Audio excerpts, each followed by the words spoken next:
Latest updates ఎప్పటికప్పుడు పొందడానికి big TV WhatsApp channel follow అవ్వండి. లింక్ డిస్క్రిప్షన్ లో ఉంది. Welcome to big TV. ఈ రోజున బిగ్ టీవీ స్టూడియోలో ఉన్న వాళ్ళని ప్రత్యేకంగా పరిచయం చేయాల్సిన అవసరం లేదు. మనతో దువ్వాడ శ్రీనివాస్, దివ్యల మాధురి. నమస్తే శ్రీనివాస్ గారు. నమస్తే సార్. మాధురి గారు బాగున్నారా? ఇలాగ రెండు పేర్లు అంటే దువ్వాడ శ్రీనివాస్, దివ్యల మాధురి అని రెండు వేరువేరుగా కాకుండా ఒకే ఇంటి పేరుతో పిలిచే రోజు ఎప్పుడని ఏమని చెప్పగలుగుతారా? లీగల్గా ఇంకా కోర్టులో డెసిషన్స్ ఉన్నాయి కదా సార్. కోర్టు నిర్ణయం వచ్చిన తర్వాత అప్పుడు ఫర్దర్ మీరు అనుకున్నవన్నీ. ఎంతకాలం వెయిట్ చేద్దాం అనుకుంటున్నారు? అది దైవాధీనం, కాల నిర్ణయం అండి. దానికి ఎవరు చెప్పలేం. అంతవరకు నేనైతే దువ్వాడ మాదిరిగానే ఉంటున్నాను, ఉందాం అనుకుంటున్నాను ఫ్యూచర్లో కూడా. ఆల్రెడీ దివ్యలు అనేది సైడ్ చేసి దువ్వాడ మాధురి, రైట్. ఫస్ట్ ముందుగా అంటే ఆయన పాలిటిక్స్లోన ఒక హీరో. సాధారణంగాని ఆయన ఉండే విమర్శలు కావచ్చు, లేకపోతే ఆయన ప్రతిపక్షాన్ని ఎదుర్కొనే తీరు కావచ్చు, చాలామందికి విలన్ కూడా ఆయన. అలాంటి ఆయన్ని హీరోగా పెట్టి ఒక సినిమా తీయబోతున్నారు. ఏంటి ఫస్ట్ ఆ సినిమా కోసం చెప్పండి ఫస్ట్, ఎందుకంటే ఇవన్నిటికంటే ముందు మీరే మాధురి గారి ముందు చెప్పాలి, ముందు మీ హీరో కాబట్టి. సినిమా అంటే ఏం కాదండి, ఆల్రెడీ వాలంటీర్ అని ఒక మూవీ తీసాము. సార్ని మేజర్ రోల్గా పెట్టి ఒక మూవీ తీయడం జరిగింది. ఈ గత కొద్ది రోజులుగా జరుగుతున్న ఈ పరిణామాలకి మా స్టోరీ నచ్చి కొంతమంది డైరెక్టర్స్ మమ్మల్ని అప్రోచ్ అవుతున్నారు. మీ మూవీనే అంటే సార్ బయోపిక్ని స్టోరీగా మూవీ తీద్దామని వస్తున్నారు. ఇంకా జరుగుతున్నాయి మాటలు, త్వరలో మా మూవీ అయితే వస్తుంది. అంటే శ్రీనివాస్ గారి బయోపికా లేకపోతే మాధురి గారితో కలిపి ఉన్న బయోపికా? శ్రీనివాస్ గారి బయోపిక్ అంటే మాధురి లేకుండా ఉండదు కదా, మాధురితో ఉన్న బయోపిక్. ఓకే, అంటే ఎంతవరకు వచ్చినాయండి? అంటే అదేంటంటేనండి, ఆ స్టోరీలో 3 డైమెన్షన్స్. ఒక మధ్యతరగతి కుర్రాడు, ఒక మిడిల్ క్లాస్ బాయ్, ఏదో ఒక ఉద్యోగానికి వెళ్ళిపోయి జీవితం అయిపోయింది అనిపించుకోకుండా ఒక ఉన్నత స్థాయికి వెళ్ళాలి అని అనుకుని తీసుకునే నిర్ణయంలో ఆ మిడిల్ క్లాస్ బాయ్ నుంచి ఉన్నత స్థాయికి ఎదిగే వరకు పడే కష్టాలు, ఒక 25 సంవత్సరాల సుదీర్ఘమైనటువంటి ఒక యజ్ఞం, ఎన్నో కష్టాలు, ఎన్నో ఒడిదుడుకులు, అప్ అండ్ డౌన్స్, పడి పడి పడి ఒకవైపు వ్యాపార సామ్రాజ్యం. ఈ రెండు అధిగమించుకుంటూ మీదకి వెళ్ళటం చాలా కష్టం. ఆ వ్యక్తే ఒక గ్రానైట్ ప్రపంచంలో, గ్రానైట్ అనేటువంటి మైనింగ్ ఫీల్డ్లో మంచి పేరు ప్రఖ్యాతులు వచ్చే విధంగా ఉన్నత స్థాయికి వ్యాపారంలో రావటం, రాజకీయాల్లో కూడా మంచి స్థాయికి వచ్చేటట్టు జరగటం, ఇవన్నీ కూడా ఒక మధ్యతరగతి కుటుంబీకుడికి ఎలా సాధ్యపడతాయి అన్నది ఒక మంచి ఒక యూత్కి ఒక ఎంకరేజ్మెంట్గా ఉంటుంది. ఇదిలా ఉంటే ఫ్యామిలీ కోణం. ఓకే, ఆ ఫ్యామిలీ కోణంలో వైఫ్ అండ్ హస్బెండ్ మధ్య పెళ్ళైన 28 సంవత్సరాలు, ఒక 4-5 సంవత్సరాలు మినహాయిస్తే మిగతా జీవితం అంతా కూడా ఈర్ష్య, అసూయ, ద్వేషం, ఇవి సాధారణంగా వైఫ్ అండ్ హస్బెండ్ మధ్య ఉండవు. 99% కూడా ఉండవు. కానీ ఎందుకు ఇది ఉంటుంది? ఎందుకు ఇలా వచ్చింది? అసలు కారణం ఏంటి? అసలు ఇలాంటి ఈగోస్ ఏంటి? వైఫ్ అయితే ఏంటి, హస్బెండ్ అయితే ఏంటి, కుటుంబంలో ఎవరైనా బాగుండాలి, కానీ ఎందుకు ఇలా వచ్చింది అన్నది ఆ కుటుంబంలో జరిగేటటువంటి సంఘర్షణ, అదో కోణం. మూడో డైమెన్షన్ ఏంటంటే ఇవన్నీ జరుగుతున్నటువంటి సందర్భంలో మాధురి కోణం. ఓకే, అసలు ఇదేంటి, జీవితంలో ఇలా జరుగుతాయా? అసలు మాధురికి దువ్వాడ శ్రీనివాస్కి సంబంధం ఏంటి? ఈ సంబంధం ఒకవేళ ఉండేటప్పుడు ఎలా దీన్ని కంక్లూడ్ చేయటం, పబ్లిక్కి, ప్రజలకి కన్విన్స్ చేయాలి. ఫ్యామిలీ కోణాన్ని కన్విన్స్ చేయాలి, ఒక మిడిల్ క్లాస్ బాయ్ కోణాన్ని కన్విన్స్ చేయాలి, అలాగే ఈ ట్రాక్ని కూడా కన్విన్స్ చేయాలి. కన్విన్స్ చేస్తూ కంక్లూడ్ చేయాలని ఈ స్టోరీ తయారు చేయడం జరుగుతుంది. సో ఏ రకంగా వస్తుందన్న చూద్దాం. ప్రొడ్యూసర్ ఎవరు? మాధురి గారు మీరేనా? లేదండి, కేరళ నుంచి ఒకళ్ళు ప్రొడ్యూస్ చేయడానికి రెడీగా ఉన్నారు. ఓకే, అంటే స్క్రిప్ట్ అది అంతా రెడీ అయిపోయింది అండ్ టోటల్ ఇప్పుడు శ్రీనివాస్ గారు చెప్పిందా? చేస్తున్నారు, ఇంకా ఫైనల్ కాలేదు. అంత ఫైనల్ అయిన తర్వాత చూద్దాం. మరి మాధురి గారి పాత్ర, మీ పాత్ర అయితే మీరే వేయగలుగుతారు హీరోగా? ఆయన ప్రొడ్యూసర్ ఇష్టం, డైరెక్టర్ ఇష్టం. అది సార్ చెప్పినట్టు అది ప్రొడ్యూసర్, డైరెక్టర్ ఇష్టం. నా పాత్ర వేయమంటే నేనే వేస్తాను, వేరే ఎవరినైనా పెడతారంటే అది వాళ్ళ ఇష్టం. ఆ లైఫ్లో నీకు ఒక అవకాశం లేదు, ఈ సినిమాలు ఎందుకు ఇస్తారు మరి మీరు? కరెక్ట్ పాయింట్, నా పాత్ర నేనే వేస్తాను. అదే కదా, అంటే శ్రీనివాస్ గారిని ఒక ఫైట్లు, డ్యూయట్స్ కూడా ఉంటాయండి ఇందులో. డ్యూయట్స్ అది మరి మీరు ఆయనకి నేర్పించాలి తప్పించి మీకు ఎలాగా మీకేం చెప్పాల్సిన అవసరం లేదు కదా. నేను అందులో జీరో డాన్సెస్. ఏం చాలామంది హీరోలు హీరోయిన్స్ డాన్స్ చేస్తుంటే చేతులు కట్టుకుని నిల్చుంటారు, అది కూడా ఇప్పుడు అది కూడా ట్రెండే, ఫ్యాషన్. ఎలా మరి ఆ ప్రొడ్యూసర్ డైరెక్టర్ ఏ రకంగా డిజైన్ చేస్తారో చూడండి, వారి ఇష్టం. శ్రీనివాస్ గారు, మీ సినిమాది అంటే ఒరిజినల్ కథలోంచి అంటే డైరెక్టర్ని ఎవరైనా చూస్తున్నారా, ఇంకా ఎవరైనా వచ్చే? వాళ్ళే చూసుకుంటున్నారు సార్, వాళ్ళే టీం రెడీ అవుతున్నారు వాళ్ళల్లోనే. అంతా యూత్ బ్యాచ్, ఓకే, పెద్ద ప్రామినెంట్ డైరెక్టర్స్ పేరున్న వాళ్ళు కాదు, యూత్ వింగ్స్ వాళ్ళంతా ట్రై చేస్తున్నారు. అంటే వాలంటీర్ అనేది వేరే మీరు తీశారు కదా ఒక సినిమా. వాలంటీర్ అనేది కంప్లీట్ గా పొలిటికల్ మూవీ. పొలిటికల్ అంటే జగన్మోహన్ రెడ్డి గారు ప్రవేశపెట్టిన పథకాలను చూపించాలని వాలంటీర్ మూవీ అనే ఒక మూవీ తీసి అది ఎలక్షన్ జగన్మోహన్ రెడ్డి గారు ఏ కాన్సెప్ట్తో రాజకీయాల్లోకి రావడం జరిగింది, వచ్చిన తర్వాత ఆయన పరిపాలన ఎలా ఉంది, మళ్ళీ ఆయన్ని ఎందుకు ఎన్నుకోవాలి, మళ్ళీ ఆయన్నే ముఖ్యమంత్రిగా ఎందుకు చేయాలన్న కాన్సెప్ట్తో వాలంటీర్ తీసాం. అందులో నేను క్యారెక్టర్ చేశాను. అది కొంచెం రిలీజ్ చేయడానికి ఇబ్బందులు అయ్యాయి, పొలిటికల్గా సెన్సార్ ఇవన్నీ ఇబ్బంది వచ్చింది. యూట్యూబ్ ఛానల్స్లో ఓటీటీ ప్లాట్ఫామ్లో రిలీజ్ చేశాం. ఇప్పుడు మీ రియల్ లైఫ్ స్టోరీ ఒకటి ఉంది, అంటే మీరు యూత్ లీడర్ దగ్గర నుంచి ఇప్పుడు మాధురి గారి వరకు జర్నీ, పేరు ఏమైనా పెట్టారండి సినిమాకి ఏమన్నా? లేదండి, వాళ్ళు ఒక 4 టైటిల్స్ అనుకున్నారు. 2024 లవ్ స్టోరీ 2024 అని ఒకటి, దువ్వాడ శ్రీను మనసు దోచిన మాధురి అనేది ఏదో ఒక టైటిల్ రెడీ చేశారు. ఓ, దువ్వాడ శ్రీను మనసు దోచుకున్న మాధురి, అదొకటి. ఇంకేదో ఒకటి చేశారు, ఆకాశంలో 7 రంగులు. ఓకే, అంటే ఇంద్రధనుస్ లాగా ఏ నడుస్తున్నాయి, ఏది ఫైనల్ చేస్తారు. మీకు అంటే ముందుగా many happy returns of the day. ఎందుకంటే మీ లైఫ్లో ఏం పుట్టినరోజులు ఎన్ని చేసుకున్నారో తెలియదు, కానీ మాధురి గారు చేసిన పుట్టినరోజు మాత్రం మీకు లైఫ్ లాంగ్ గుర్తుండిపోయే పుట్టినరోజు అనుకుంటా. చాలా బాగా చేశారు, ఐ ఫెల్ట్ వెరీ హ్యాపీ. ఈర్ష్య అసూయల మధ్య జరిగే ఇన్నాళ్ల పుట్టినరోజుల వేడుకల కన్నా ఈరోజు జరుపుకున్నవి, ఈ మధ్య నవంబర్ 4 జరుపుకున్నవి సంతోషంగా అనిపించింది నాకు. అందుకని మీకు ఒక కష్టమైన ప్రశ్న అడిగాం అనుకుంటున్నాను. మాధురి గారి పుట్టినరోజు ఎప్పుడు, ఎంత గ్రాండ్గా చేయాలనుకుంటున్నారు? డిసెంబర్ 12. ఓ, నేను ముందుగా ప్రిపేర్ చేశారా లేకపోతే గుర్తుపెట్టుకున్నారా? మీరే కదా ఇప్పుడు అడిగారు, అసలు క్వశ్చన్ అడుగుతారని కూడా మాకు తెలియదు కదా, మీరు అడిగిన క్వశ్చన్ కదా. అంటే ఇప్పుడే నెక్స్ట్ మంత్. ఓకే, నాది నవంబర్, తనది డిసెంబర్. అంటే ఆ రోజున మేము ఆ యూట్యూబ్లో అప్లోడ్ చేసినవన్నీ చూసాం.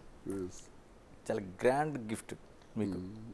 అంటే ఆవిడ ఇచ్చిన బహుమతితో పాటు ఆ చుట్టూ అరేంజ్ చేయటం కావచ్చు, మిగతా వాళ్ళందరినీ పిలవడం కావచ్చు, మిమ్మల్ని వెల్కమ్ చెప్పడం కావచ్చు. మరి మీరు ఎలా ప్రిపేర్ అవుతున్నారు? నేను నా పేరు చెప్పి తనే అన్ని ప్రిపేర్ చేస్తాను సార్, నేను అలా నిల్చుంటాను. ఏదో సరదాగా ఎంటర్టైన్. చాలా కాలం అలా నిల్చునే తప్పు చేశారేమో.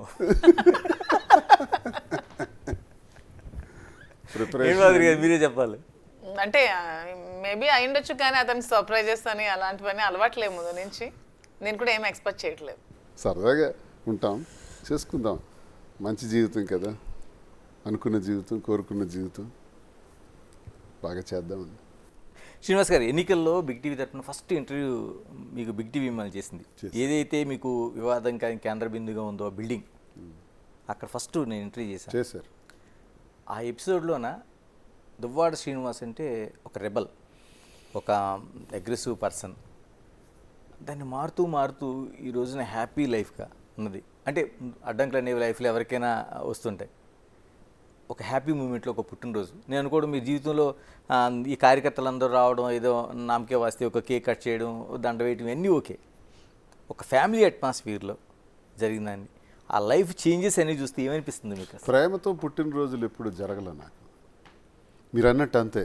నవంబర్ 4 ఆ ముందు రోజు నుంచే కార్యక్రమాలు స్టార్ట్ అవుతాయి. అంటే క్యాడర్ చేస్తారు, ఓకే, కార్యకర్తలు వస్తారు, స్టేజ్ డయాస్ వేస్తారు, మ్యూజిక్లు పెడతారు, డ్యాన్సులు పెడతారు, ప్రజలు వస్తారు పోతారు. కొన్ని వేల మంది ప్రజలు ఆ రోజు రావటం అన్నది నాకు ఆనవాయితీ. వచ్చి కలిసి కనీసం 10,000 మంది వస్తారు ఎవ్రీ బర్త్డేకి, ఎంటైర్ కాన్స్టిట్యున్సీ నుంచి చుట్టాల మంది. వైడ్ పబ్లిసిటీ, ఇదంతా పార్టీ పరంగా జరుగుతుంది, రాజకీయంగా జరుగుతుంది, కార్యకర్తలు లీడర్స్ ద్వారా జరిగేవే నేను చూశాను ఇంతవరకు. కానీ ఇంట్లో ప్రేమతో జరగడం అన్నది నేను ఎప్పుడు అబ్జర్వ్ చేయలేదు. మా ఇంట్లో ఎప్పుడు ఘర్షణ పరిస్థితే సార్, ఈ ఈగోస్ మధ్య నడుస్తుంటుంది వ్యవహారం. అంటే ఏదైనా నేను ఉన్నత పొజిషన్కి వెళ్తున్నానంటే తనకు కావాలని. ఏదైనా బిజినెస్లో పీక్స్కి వెళ్తున్నానంటే తన పేరును ఉండాలని. ఇలాంటి స్వార్థం ఎలా ఉండాలంటే భార్యాభర్తలు ఎవరైతే ఏంటి, తనైతే ఏంటి, నేనైతే ఏంటి, కుటుంబం అది అంతా ఒక కుటుంబం. ఆ భావన ఎప్పుడూ లేదు, లేకపోవటం వల్ల ఈ పరిస్థితి వచ్చింది. ఎందుకు శ్రీనివాస్ గారు అంటే ప్రతి వైవాహిక జీవితం కూడా మనం ఏదో డిస్టర్బ్ అవుతామని ఎక్కడ స్టార్ట్ అవ్వదు. అది హ్యాపీ మూమెంట్తో వెళ్ళాలని ఒక లైఫ్ ఎవరిదైనా స్టార్ట్ అవుద్ది. ఎవరిదైనా భగవంతుడి క్రియేషన్లో, భగవంతుడి సృష్టిలో ఈ వైవాహిక జీవితం అన్నది, ఆ జీవితాంతం ఒక భార్యాభర్త, ఒక ఆడమగ కలిసి ఉండడం అన్నది, పిల్లలు అన్నది, చుట్టాలు, బంధువులు, స్నేహితులు, ఆ పిల్లల అభివృద్ధి అనేది, ఇది ఒక విచిత్రమైన ఒక గొప్ప సంస్కృతి భారతదేశంలో. ఈ సంస్కృతి అజరామరం. ప్రపంచంలో ఇంకెక్కడైనా సరే మనకు ఉదాహరణ తీసుకోవాల్సిందే ఆ భార్యాభర్తల బంధాన్ని. అక్కడక్కడ ఇలాంటివి కూడా జరుగుతున్నాయి. ఎందుకని అంటే శ్రీనివాస్ గారు నిత్యం ప్రజా జీవితంలో ఉండే వ్యక్తి, అలాంటి వ్యక్తికి ఒక అసూయ, ద్వేషం ఫ్యామిలీ లైఫ్లో రావడం ఏంటి? అంటే బయట లైఫ్ వదిలేండి. అదే విచిత్రం ఏంటంటే 2003లో రాజశేఖర రెడ్డి గారు పెద్ద పాదయాత్ర చేయటం, ఆ పాదయాత్ర నేను చాలా యాక్టివ్గా చేయించాను మా జిల్లాలో. చేసేటప్పుడు రాజశేఖర రెడ్డి గారు నా వర్క్ స్టైల్ని ఇదంతా నచ్చి, నువ్వు హరిశ్చంద్రపురంలో ఎమ్మెల్యే పోటీ చేయన్నారు. ఓకే సార్ అన్నాను, రెడీ అయ్యాను. కానీ అక్కడికి 1 వీక్ 10 డేస్ తర్వాత వాణి వాళ్ళ ఫాదర్ వెళ్ళి ఆ టికెట్ మాకు ఇవ్వాలి, లేకపోతే ఇండిపెండెంట్గా వేస్తామన్నారు. అప్పుడు రాజశేఖర రెడ్డి గారు నాకు బ్లాంక్ బీఫామ్ ఇచ్చేశారు. నీ ఇష్టం, నీ ఇంట్లో డిస్కషన్ జరుగుతుంది, నేనేమీ చెప్పను, నువ్వు ఎవరి పేరు రాసుకుంటావో నీ ఇష్టం, ఎలక్షన్ గురించి అయితే నీతోనే మాట్లాడతాను అని నాకు బ్లాంక్ బీఫామ్ ఇచ్చారు. అప్పుడు నేనే డి వాణి అని రాసేసి ఆమెకి ఇచ్చేసాను. అడిగారు కదా. అది 2004 సంవత్సరం, ఇది 2024 సంవత్సరం. 20 సంవత్సరాల వరకు ఇది కొనసాగుతూనే ఉంది. ఎన్నిసార్లు నేను పోటీ చేసేటప్పుడు అడ్డంగా రావటం, అడ్డు తగలటం, ఇబ్బందులు ఇంట్లో నుంచే స్టార్ట్ అయ్యాయి సార్. ఇంటే గెలిచి రచ్చ గెలాలంటారు. రచ్చ నేను గెలిచానని అనుకుంటాను. ప్రజాభిమానాన్ని పొందగలిగాను, ప్రజలు, క్యాడరు, పార్టీ, నాయకులు అన్నీ పొందాను. ఇంట్లో మాత్రం ఫెయిల్ అయ్యాను. ఆ ఫెయిల్యూరే నాకు బాగా మనస్తాపానికి గురిచేసింది. ఆఖరికి నా జీవితంలో నేను ఎప్పుడు వైఎస్ఆర్ కుటుంబంతోనే ట్రావెల్ చేసే చరిత్ర నాది. సరే రాజకీయాలుగా వచ్చిన ఒడిదుడుకులు బట్టి మధ్యలో నేను ఒక ఎమ్మెల్సీ ఎన్నికలో గొర్రెల హరిబాబు నాయుడు గారు అని ఆయనకి నేను సపోర్ట్ చేయడం వల్ల ధర్మాన ప్రసాద్ గారు నా మీద గ్రడ్జ్ పెట్టుకుని నన్ను సస్పెండ్ చేయించడం జరిగింది కాంగ్రెస్లో ఉండేటప్పుడు. ఫస్ట్ నేను కాంగ్రెస్ పార్టీ వర్కర్ని. సస్పెండ్ చేసిన తర్వాత అప్పుడు గతిలేక చిరంజీవి గారు పిలుపు మేరకు పీఆర్పీలో వెళ్ళి పీఆర్పీలో ఒకసారి పోటీ చేశాను. తర్వాత ఆయన కాంగ్రెస్లో కలిపేస్తున్నారు పార్టీ. అది అలా పోయింది, వదిలేండి. తర్వాత జగన్మోహన్ రెడ్డి గారు, తర్వాత ఉద్యమాలు కొన్నాళ్ళున్నాను. పెద్ద ఉద్యమాలు ఇంచుమించు 35 గ్రామాలకి లీడర్గా East Coast thermal power plant కాకరాపల్లిలో పెడితే దానికి వ్యతిరేకంగా పెద్ద యుద్ధమే చేసాం. ఫైరింగ్ జరిగాయి, కాల్పులు జరిగాయి, అందులో 3 చనిపోయారు. నా మీద కూడా ఫైరింగ్ ఆర్డర్స్ ఇచ్చేశారు. నేను ఆ జైల్లో ఉన్నాను. ఆ ఉద్యమంలోనే కేసులు చాలా పెట్టేసినారు నా మీద. ఇవన్నీ అనుభవించి వచ్చినటువంటి జీవితం. ఇన్ని చేసిన తర్వాత ప్రజాభిమానాన్ని కూడగట్టుకుని మరి వాణి టికెట్ అడిగినప్పుడు 2024లో నాకు టికెట్ ఇస్తారా లేదా అని అధిష్టానం దగ్గర మళ్ళీ ఒత్తిడి తెచ్చారు. అప్పుడు సరే నేనే 100 మెట్లు కిందకి దిగి వాణికి టికెట్ ఇవ్వండి అని నేను అధిష్టానానికి చెప్పడం జరిగింది. ఆమెకు టికెట్ ఇచ్చారు, కానీ నిలబెట్టుకోలేకపోయింది. ఎందుకు? ఆమెకు టికెట్ ఇచ్చినా గెలిపించవలసిన బాధ్యత నాది. గెలిపించడానికి నేను చేస్తున్న ప్రయత్నంలో ఏదైనా మీటింగ్కి వెళ్తే ఆ మీటింగ్ నుంచి వెంటనే దిగెళ్ళిపోవటం, అక్కడ ఉండే లీడర్స్ని తిట్టడం, విమర్శించడం, నేను అక్కడికి రాకూడదని చెప్పటం, ఇలాంటి ఆంక్షలు విధిస్తే టెక్కల్లో ఎలా గెలుస్తాం? సో నేను ఇంకెళ్ళటం మానేసినాను. అప్పుడు ఇంటికి తాళం వేసేయటం, నేను ఇంటికే వెళ్లకుండా నేను వెళ్ళి మా అమ్మగారి దగ్గర పలాసలో ఉండటం, ఇవన్నీ మీకు తెలిసిన ఎపిసోడే. సో ఇన్ని పరిస్థితుల్లో మేమే రాజకీయాల్లోకి తెచ్చినటువంటి మాదిరి ఆ అమ్మాయికి నాకు లింక్ పెట్టి 28 ఏళ్ల జీవితంలో లేని పరిస్థితి ఇప్పుడు వస్తుందండి. 58 సంవత్సరాల వయసులో నాకు వస్తాయా? ఎందుకు వస్తాయి? ఇంత సాధించిన ప్రగతి, 25 years నేను పడిన కష్టం, ప్రతి క్షణం కూడా పడిన కష్టం, ఆ కష్టాన్ని ఎలా నిలబెట్టుకోవాలనుకుంటానే తప్ప ఇప్పుడు ఈ రకంగా ఆలోచిస్తానంటారా? ఆమె కుటుంబం లేదా? ఆమెకు పిల్లలు లేరా? ఆమెకు ఆస్తులు లేవా? ఆమె నాతో ఎందుకు రావాలి? నాకు బ్రతుకు లేదా? నాకు కుటుంబం లేదా? నాకు ఒక ఆశయం లేదా? నేనెందుకు ఇలా అవ్వాలి? ఆ పరిస్థితులు మమ్మల్ని ఈ రకంగా దారితీసాయి. చాలామంది విమర్శకులకి మీ ఛానల్ ద్వారా నేను క్లియర్గా ఇది చెప్పదలుచుకున్నాను. దయచేసి లీగల్గా మాకు లీగాలిటీ ఉంది, ఇది ఇల్లీగల్ కాదు అని మేము చెప్పుకోదలుచుకోలేదు. Yes, it's not illegal. ఇలా కలిసి ఉండడం అనేది ఇల్లీగల్ కాదు జ్యుడిషియరీ ప్రకారం. But morally it's wrong. సంఘపరంగా ఇది తప్పు. సంఘపరంగా తప్పని మాకు తెలుసు, కానీ మా పరిస్థితులు మాకు తప్పలేదు. తప్పని పరిస్థితుల్లో మేము ఈ నిర్ణయం తీసుకోవాల్సి వచ్చింది, వచ్చి ఈ రకంగా ఉండాల్సి వచ్చింది. ఏం చేయాలి చెప్పండి? విమర్శకులకే నేను అడుగుతున్నాను మీ ఛానల్ ద్వారా. ఇంట్లో నా పరిస్థితి అంతా ఎక్స్ప్లెయిన్ చేశాను, అందరికీ ప్రజలందరికీ తెలుసు. ఈ పరిస్థితుల్లో ఇంటికి తాళం వేసేసిన తర్వాత నేను ఎలా బ్రతకాలి? ఏదో ఒక నిర్మాణం చేసుకుని ఒక ఇల్లు ఉన్నాను, ఆ ఇల్లు కూడా నాకు రాసి ఇచ్చేయండి అని ఇంటి మీదకి దాడి చేస్తే, ఆస్తులన్నీ రాసేసిన తర్వాత ఆ ఇంటిని కూడా ఇచ్చేయండి అంటే, మరి ఆ ఇంటికి తాళం వేస్తే నేను ఎలా బ్రతకాలి? ఆ పరిస్థితుల్లో ఒక మనిషి నాకు తోడుగా వచ్చి, ఇప్పటికి ఈ పరిస్థితుల్లో మీ కుటుంబం ఇలా దెబ్బతిన్నారో, నాకు రాజకీయాల్లోకి తీసుకొచ్చారు, నన్ను నాశనం చేస్తారు, గుడ్ బై అని చెప్పేసి పోవచ్చు తను. తన కుటుంబంకి తను వెళ్ళి ఉండొచ్చు. చాలామంది ఈ ప్రశ్న వేశారు. మళ్ళీ తల్లిదండ్రుల దగ్గర క్షమాపణలు చెప్పుకోవచ్చు, లేకపోతే అత్తవారి దగ్గర క్షమాపణలు చెప్పుకొని ఉండొచ్చు. కానీ ఈ కుటుంబం రప్చర్ అయిన దానిలో నా జీవితం నాశనం అవటం, నేను రోడ్డున పడిపోవటం, తన జీవితాన్ని కూడా మా కుటుంబం వల్లే నష్టం జరగటం, ఆ పరిస్థితుల్లో తను నాకు అండగా నిలబడటం తప్ప, ఇది సంఘపరం సమాజపరంగా ఇవన్నీ ఆలోచించే అవకాశం, తీరిక, సమయం మాకుందా? ఏ స్కోప్ ఉంది? ఏ స్కోప్లోకి ఇచ్చేసాం. కానీ మేమిద్దరం ఒకటే నిర్ణయం తీసుకున్నాం. మనం తీసుకునే నిర్ణయంలో చట్టపరమైనటువంటి సమస్యలు ఉంటాయి. ఎస్, కోర్టుకి వెళ్ళాం. వాణియే చాలా కేసులు నా మీద వేసింది. 28 సంవత్సరాలకు తర్వాత నా మీద గృహహింస చట్టం కింద కేసు వేశారు. నాకు అది వింటే చాలా ఆశ్చర్యకరంగా ఉంది. 20 years తర్వాత గృహహింస ఉంటుందా? అది గృహహింస. ఇవన్నీ అనుభవించి ఆఖరికి డివర్స్ పిటిషన్ కూడా పడ్డాయి. అవన్నీ ఒకవైపు వాదనలు జరుగుతున్నాయి, ఆ డెసిషన్స్ వస్తాయి. వచ్చిన తర్వాత నిర్ణయం మీరు అన్నది జరుగుతుంది. అంతవరకు మేము ఒక ఫ్రెండ్స్గా ఉందాం. ఏదైతే కొనసాగామో, ఏ కారణం వల్ల అయితే నష్టపోయినామో, ఎక్కడైతే కోల్పోయినామో అక్కడే మళ్ళీ ఎత్తుక్కోవాలి.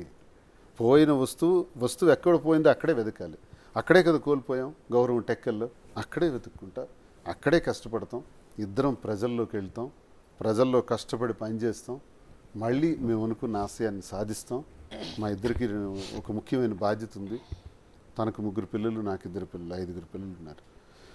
మా ఇద్దరి నిర్ణయం వల్ల, వాణి తీసుకున్నటువంటి ఒక దుర్మార్గమైనటువంటి నిర్ణయం వల్ల, మా జీవితాలు ఇలా పోవటం వల్ల పిల్లల జీవితంగా మాత్రం నష్టపోకూడదు. సో శ్రీనివాస్ ఆ 5 పిల్లలకి బాధ్యత వహించవలసిన అవసరం మా ఇద్దరికి ఉంది. అది మేము ప్రైమరీ పాయింట్ కింద తీసుకున్నాం. అది తర్వాత సమాజ సేవ. ఇక్కడతో మా జీవితాన్ని ఇలా కొనసాగించాలనుకుంటున్నాం. ఇందులో ఏ డౌట్స్ ఏం లేదు. ఎవరైనా విమర్శకులు, చాలామంది యూట్యూబర్స్ మాట్లాడుతుంటారు, ఇష్టానుసారం మాట్లాడుతుంటారు. నా చొక్కా విప్పి నేను చెప్పాను, షర్టిలో విప్పాను, నా పుట్టుమచ్చలు ఉన్నాయి, చూశారు కాబట్టి ఆ యూట్యూబర్స్ మాట్లాడుతున్నారు.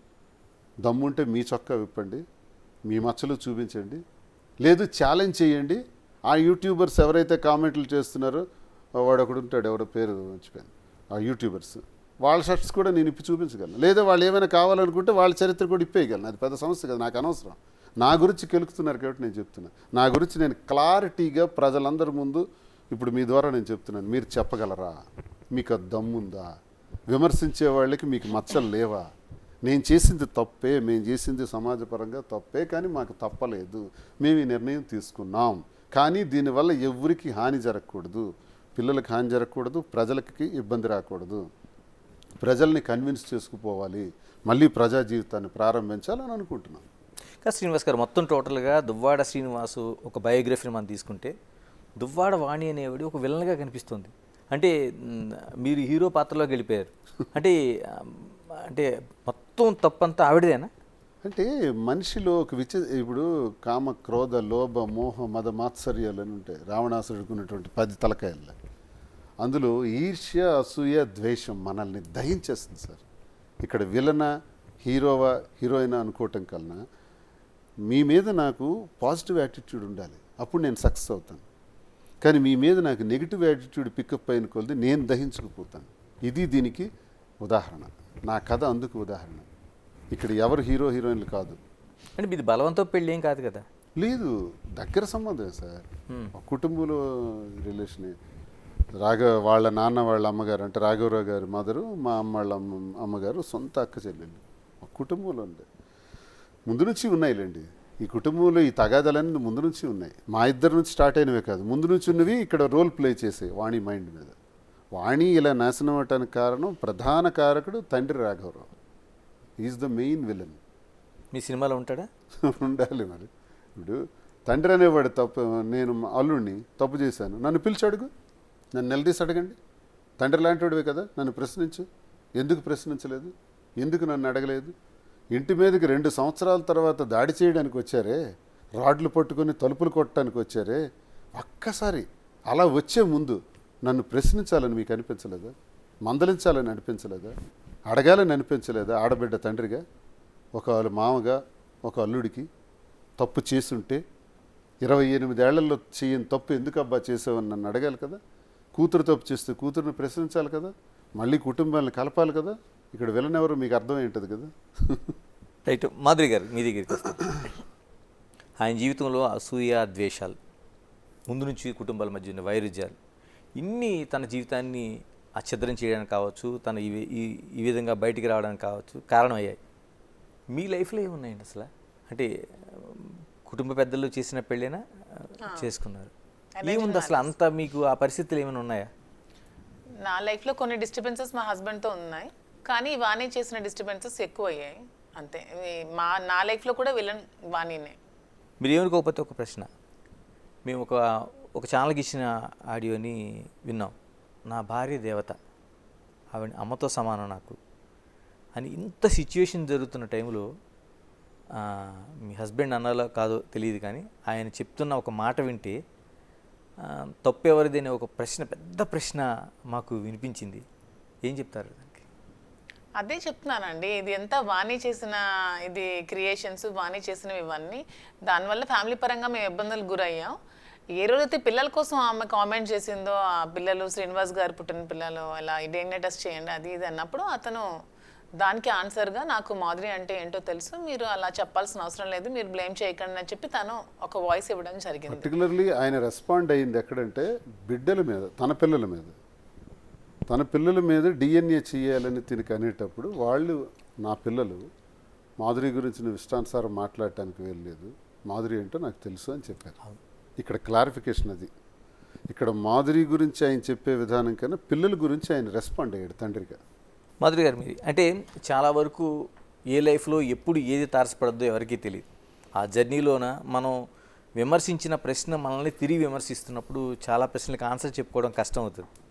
ఆయనేమో ఒక పొలిటికల్ లీడరు, పొద్దున్న లేస్తే తొడగొట్టి సవాల్ చేసే టైపు, పోనీ లవర్ బాయ్ లాగా వెళ్ళే ఇది కూడా కాదు, పోనీ అందరినీ అమ్మాయిల్ని చూస్తూ ఆయన అలా ఉండే టైప్ కూడా కాదు. ఎలా లవ్ చేశారండి అసలు? ఏదో అంటే నాకు కూడా అతనిలో హీరో క్వాలిటీస్ కంటే రౌడీ క్వాలిటీస్ ఇష్టం బాగా. సో రౌడీ క్వాలిటీస్ చూసే ఇష్టపడ్డాను నేను కూడా. రౌడీ అనటం కన్నా నిలదీసే తత్వం. లేదులేండి, అదే బాగుంది. నాకు భయం లేదు, ఎవడేం చేస్తాడని లేదు. నాకు చాలామంది హెచ్చరికలు చెప్తుంటారు, నేను భయపడ్డాను పారిపోయానని. ఏదో నా మీద ఇప్పుడు ఎఫ్ఐఆర్ ఉంది, నేను హైదరాబాద్లో ఇక్కడే ఉన్నాను, వచ్చి పట్టుకోమనండి. ఎఫ్ఐఆర్ పెడితే దువ్వాడసిన భయపడి పారిపోతాడని కూడా చాలా పొరపాటు. మీరు ఎన్ని ఎఫ్ఐఆర్లు వేసుకుంటారో వేసుకోండి, ఒక 100 కేసులు పెడతారా, నేను రెడీ. నేను కూడా అంతేనండి, ఎవరికి భయపడను. అందులో ఈ ట్రోల్స్ చేసే వాళ్ళకి అసలు అదర్ను బెదర్ను, ఎన్ని ట్రోల్స్ చేసుకున్నా భయపడే ప్రసక్తే లేదు. సో ఇద్దరు క్వాలిటీస్ ఒకటే కాబట్టి ఇద్దరం ఒకరికొకరు అట్రాక్ట్ అయ్యాం అంతే. అదే అడుగుతున్నాను. ఆయన మగాడిగా ఉన్నాడు, పాలిటిక్స్లో ఇంతకంటే పెద్ద విమర్శలు చూశాడు ఆయన, ఆ ట్రోలింగ్స్ చూశాడు చాలా. అంటే ఇప్పుడు కొత్తగా వచ్చినాయి కాదు, ఇప్పుడు సమన్లు కావచ్చు లేకపోతే కేసులు కావచ్చు, ఆయన లైఫ్లో కొత్తగా వచ్చినాయి కాదు. మీరు అసలు ఎన్నిటికీ దూరం లైఫ్, మీరు ఎక్కడో ఒక డాన్స్ దీంట్లోనో లేకపోతే ఒక మంచి వీడియోలు చేస్తూనో ఒక కంఫర్ట్ లైఫ్లోంచి అలా ఉండేటప్పుడు ఒక్కసారి ఎదిరిన ఈ డిస్టర్బెన్స్ ఎంత మీకు ఇబ్బంది పెట్టిందండి లైఫ్లో? స్టార్టింగ్లో ఇబ్బంది పడ్డాయండి కొంచెం. నేను కూడా బాగా, అంటే మీరు చెప్పినట్టు కంఫర్ట్ జోన్ నుంచి ఈ జోన్కి వచ్చినప్పుడు నేను కూడా బాగా మానసికంగా ఇబ్బంది పడ్డాను, చాలా క్షోభకు గురయ్యాను. ఎందుకంటే ఏ వ్యక్తికైనా వ్యక్తిత్వ హననం జరుగుతున్నప్పుడు అది చాలా బాధపడుతుంది ఎవరికైనా, ఏ అమ్మాయికైనా. కానీ కొంచెం తను చాలా ధైర్యం చెప్పారు నాకు ఆ టైంలో, చాలా మోటివేట్ చేశారు. సో అతను ఇచ్చిన స్ఫూర్తితో, అతను ఇచ్చిన ధైర్యంతో ఇంకా ముందుకెళ్తూ అలాంటివి ఏవి పట్టించుకోకుండా చాలా స్ట్రాంగ్ అయ్యాను, ఇంకా స్ట్రాంగ్గా ఉంటాను కూడా. పెళ్లికి సంబంధించి అంటే ఎక్కడైనా సొసైటీలోనా ఓకే చట్టం అంగీకరిస్తుందా, లేకపోతే సుప్రీంకోర్టు ఇచ్చిన తీర్పు ప్రకారం మనం నడుస్తాం అనేది, కానీ సొసైటీలో ఎక్కువ మనకి దంపతులు అనగానే వాళ్ళు పెళ్లి చేసుకున్న వాళ్ళే ఉండాలి. ఇంకా మన ఇండియన్ కల్చర్లో కావచ్చు, లేకపోతే తెలుగు నేటివిటీలో కావచ్చు, ప్రత్యేకంగా ఉత్తరాంధ్ర జిల్లాలో కావచ్చు, అది చాలా ఎక్కువ పర్టికులర్గా చూస్తారు. ఎప్పుడు ప్లాన్ చేస్తున్నారు అంటే ఏంటి యాక్చువల్గా నాకు చాలా మంది కామెంట్స్ కూడా పెడుతున్నారండి. అసలు మీరేంటి, మీరు నువ్వు ఉంచుకున్న దానివి, మీరు ఉంచుకున్న రిలేషన్షిప్, మీకు పెళ్లి కాలేదు, చాలా మంది పెడుతున్నారు. ఇది మా ఇద్దరికి సంబంధించిన విషయం. నేను చాలాసార్లు చెప్తున్నాను, మాకు శారీరకంగా పెళ్లి కాకపోయినా మానసికంగా మాకు పెళ్లి జరిగింది. మాకు పెళ్లి ఒక్కటే సమాధానం కలిసి ఉండడానికి అనే దానికి మా ఇద్దరం ఎగ్జాంపుల్గా తీసుకోవట్లేదు. మా ఇద్దరం అయితే మానసికంగా మా ఇద్దరికి పెళ్లి జరిగిపోయింది. మీరు ఎవరు అలా కామెంట్స్ పెట్టాల్సిన అవసరం లేదు. లీగల్గా అయ్యాక అఫీషియల్గా మ్యారేజ్ చేసుకోవాలి కాబట్టి ఖచ్చితంగా చేసుకుంటా. అంతవరకు మా ఇద్దరికి ఒకరికొకరి మనసులకు ఎప్పుడో పెళ్ళి అయిపోయింది. ఆ విధంగా మా ఇద్దరం భార్యాభర్తలమే. దానికోసం ఎవరు కామెంట్ చేయాల్సిన అవసరం లేదు. చాలా నీచంగా కామెంట్స్ పెడుతున్నారు. అదే అంటాను, మీరు మ్యారేజ్ అయ్యలేదు, మీ ఇద్దరికి అసలు ఏంటి ఉంచుకున్నానంటే, మేము ఒకరికొకరు డైవర్స్ ఇచ్చుకున్నాను. నేను మా హస్బెండ్ డైవర్స్ ఇచ్చాను, తను వాళ్ళ వైఫ్కి డైవర్స్ ఇచ్చారు. కోర్టులో నడుస్తున్నాయి, అవి ఎప్పటికొస్తాయో తెలియదు. అంతవరకు మా ఇద్దరం మానసికంగా పెళ్లి చేసుకున్నాం. మాకు పెళ్ళి అయినట్టే, మేము పెళ్లి ఇద్దరం భార్యాభర్తలమే. దీన్ని మీరు తప్పుగా అర్థం చేసుకోవాల్సిన అవసరం అయితే లేదు. మేము క్లారిటీగా ఇచ్చాం. ఇది అందరూ అన్అఫీషియల్గా మెయింటైన్ చేస్తారు. అతను చెప్పినట్టు తను పబ్లిక్గా ఓపెన్గా మేము చెప్పి మేము చాలా పబ్లిక్గా తిరుగుతాం అంటే మీ అందరికంటే మేమే ప్రౌడ్గా ఫీల్ అవుతున్నాం. మాధురితో సంబంధం లేదని నేను, శ్రీనివాస్ గారితో నాకు సంబంధం లేదని తను అనేస్తే ఎవడైనా మాకు వెంట్రుకు పీకుతాడండి? ఎవడైనా అడిగేవాడు ఉన్నాడా? ఆ ట్రాలర్స్కి అడుగుతున్నాను, డైరెక్ట్ ట్రాలర్స్ని అడుగుతున్నాను. నన్ను అడిగి ప్రశ్నించే మీ బ్రతుకులు అలాంటివే కదా. ట్రాలర్స్ వాళ్ళందరూ ఎవరైతే ఉంటారో మమ్మల్ని విమర్శించేవాళ్ళు, వాళ్ళ బ్రతుకులన్నీ అవే చీకటి జీవితాలే. మేము వెలుగులోకి వచ్చి ఇది మేము తీసుకున్న నిర్ణయం అని క్లియర్గా చెబుతున్నామే. అంత క్లారిటీగా చెబుతూ ఇలా కలిసి ఉండటం మీ దృష్టిలో తప్పవచ్చు, కానీ మా దృష్టిలో అవసరం. మా దృష్టిలో మేము చేస్తుంది మంచి. మేము ప్రజల కొరకే చేస్తున్నాం, ప్రజల కోసం ఈ జీవితాన్ని అంకితం చేసాం, ప్రజల కోసం పనిచేస్తాం. ఈ నిర్ణయం తీసుకొని మేము చేసాం. మేమేదో వ్యాపారాలు చేసుకోవటానికో, డబ్బులు సంపాదించుకొని బ్రతకటానికో, లేకపోతే ఇంకెక్కడో ఏదో హాయిగా ఎంజాయ్ చేయటానికి కాదు. నిన్నగాక మొన్న మీరు చూశారు, తన మీద చేసిన ట్రోల్స్ మీద తాను వెళ్ళి పోలీస్ స్టేషన్కి వెళ్ళి కంప్లైంట్ ఇచ్చారు. ఇప్పుడు అపోజిషన్లో ఉన్న మాకు చాలా తీవ్రమైన ఒత్తిళ్ళు ఉన్నాయి. మాకు ఇబ్బంది పెట్టాలని చూస్తున్నారు, అరెస్ట్ చేయాలని చూస్తున్నారు, స్టేషన్ టు స్టేషన్ తిప్పాలని చూస్తున్నారు. ఈ పరిస్థితిలో తాను వెళ్ళి నిలబడి కార్యకర్తలకు భరోసాగా నేనున్నానని చెప్పి ఒక మహిళలు స్టేషన్లో కంప్లైంట్ ఇచ్చే మొదటి సందర్భం ఈ ప్రభుత్వం వచ్చిన తర్వాత నాకు తెలిసి ఆంధ్రప్రదేశ్ రాష్ట్రంలో. ఎందుకు ఇది చేస్తున్నాం? పార్టీకి బలం ఇవ్వటానికి, కేడర్కి బలం ఇవ్వటానికి. మనకు నమ్ముకుని ఉండే వాళ్ళకి ఇదే పరిస్థితి ఉంది. వాళ్ళని స్టేషన్లకి తిప్పి ఈడ్చి ఇబ్బంది పెడుతున్నారు. కాబట్టి అలాంటివి జరిగితే మేము ఉన్నాం సుమా అని చెప్పడానికి, మేమేదో పర్సనల్ లైఫ్ ఎంజాయ్ చేయటానికి కాదు. ఎంజాయ్ చేయాలంటే మేము కలవాల్సిన అవసరమే లేదు, ఇలా కావాల్సిన అవసరం లేదు.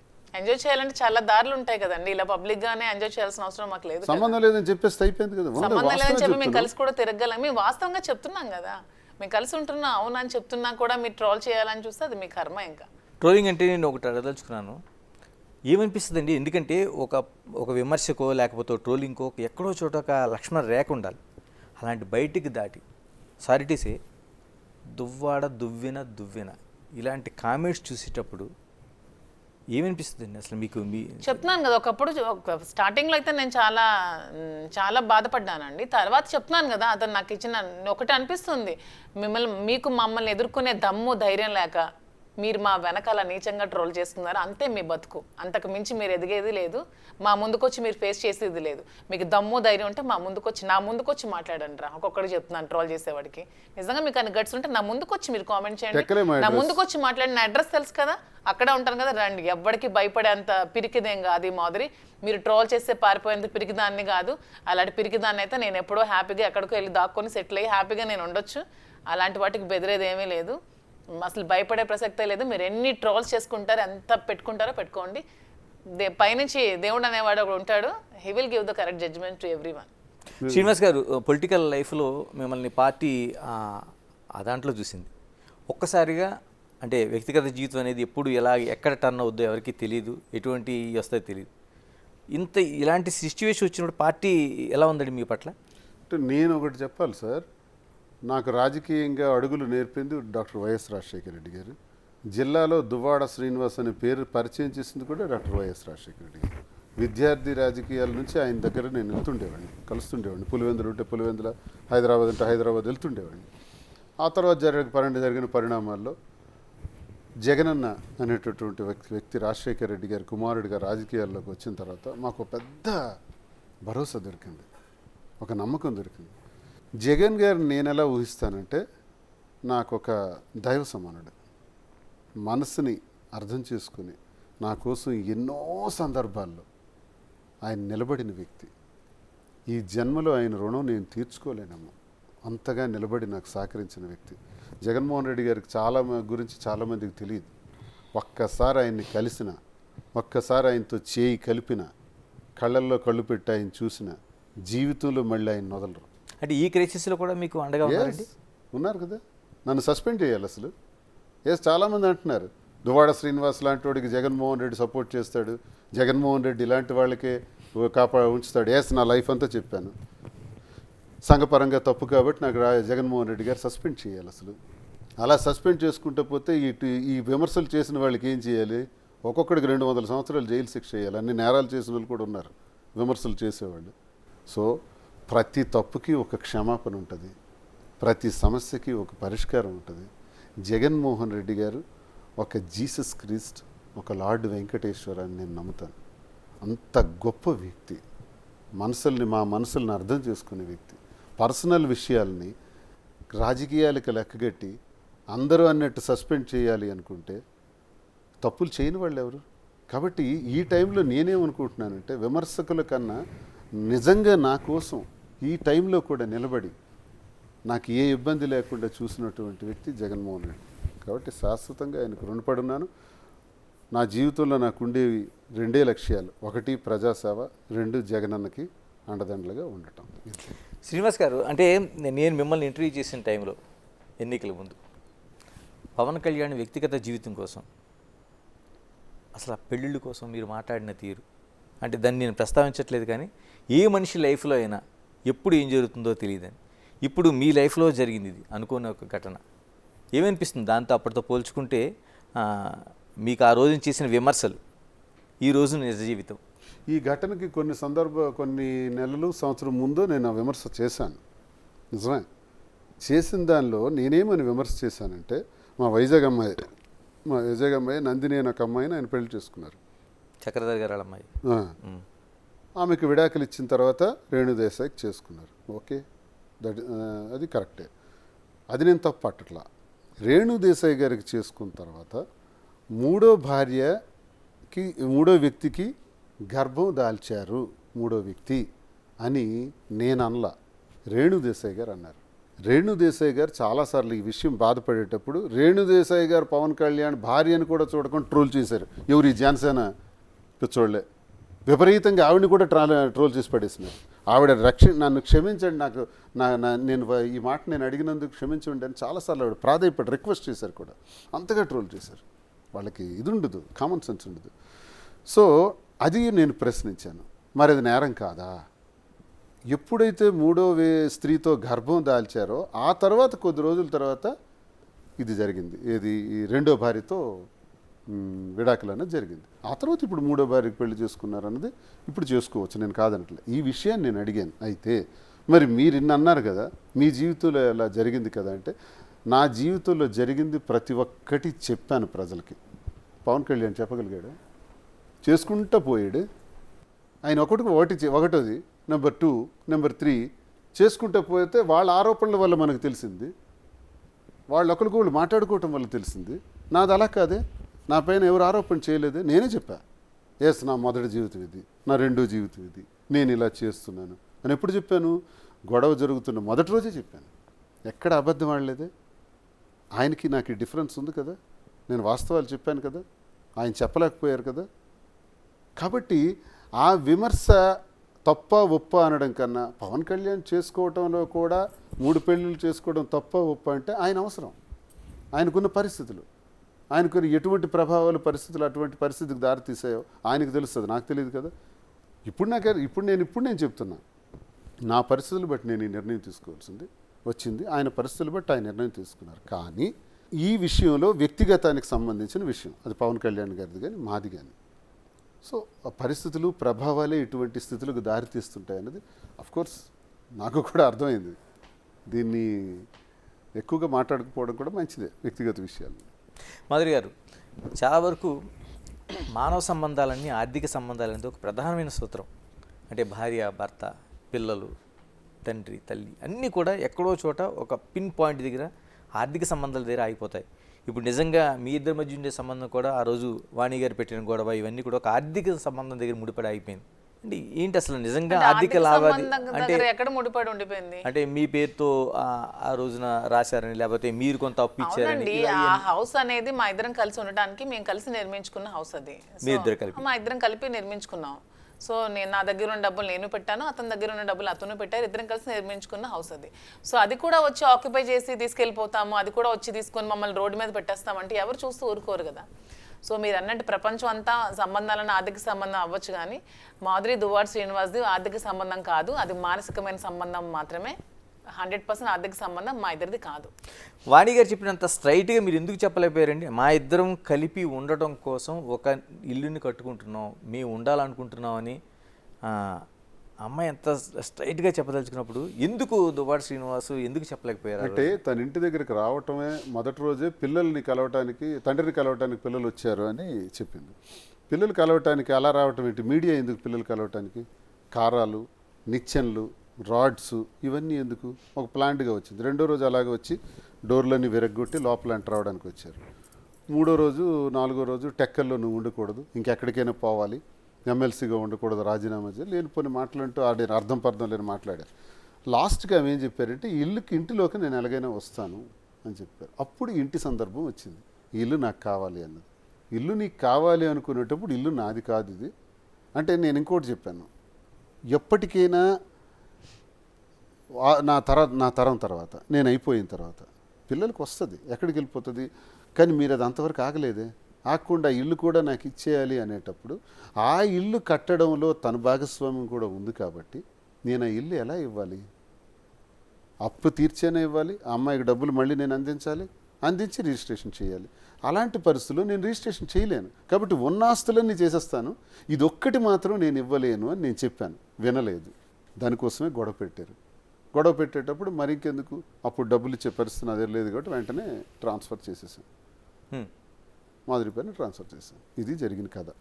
ఇప్పుడు అది నేను ఇవ్వకపోతే ఆమె పేరున మరి ఆ డబ్బులైనా ఇవ్వాలి కదా, లేదా వాణి అయినా ఇచ్చే డబ్బులు తీసుకోవాలి. తను చెప్పారు, నాకు 2 కోట్ల వరకు నేను ఇచ్చాను, శ్రీనివాస్ గారు తిరిగి ఇవ్వాలనే ఉద్దేశంతో నేను ఇవ్వలేదు, వాణి అయినా సరే నాకు డబ్బులు ఇచ్చి తీసుకోవచ్చు అని చెప్పారు.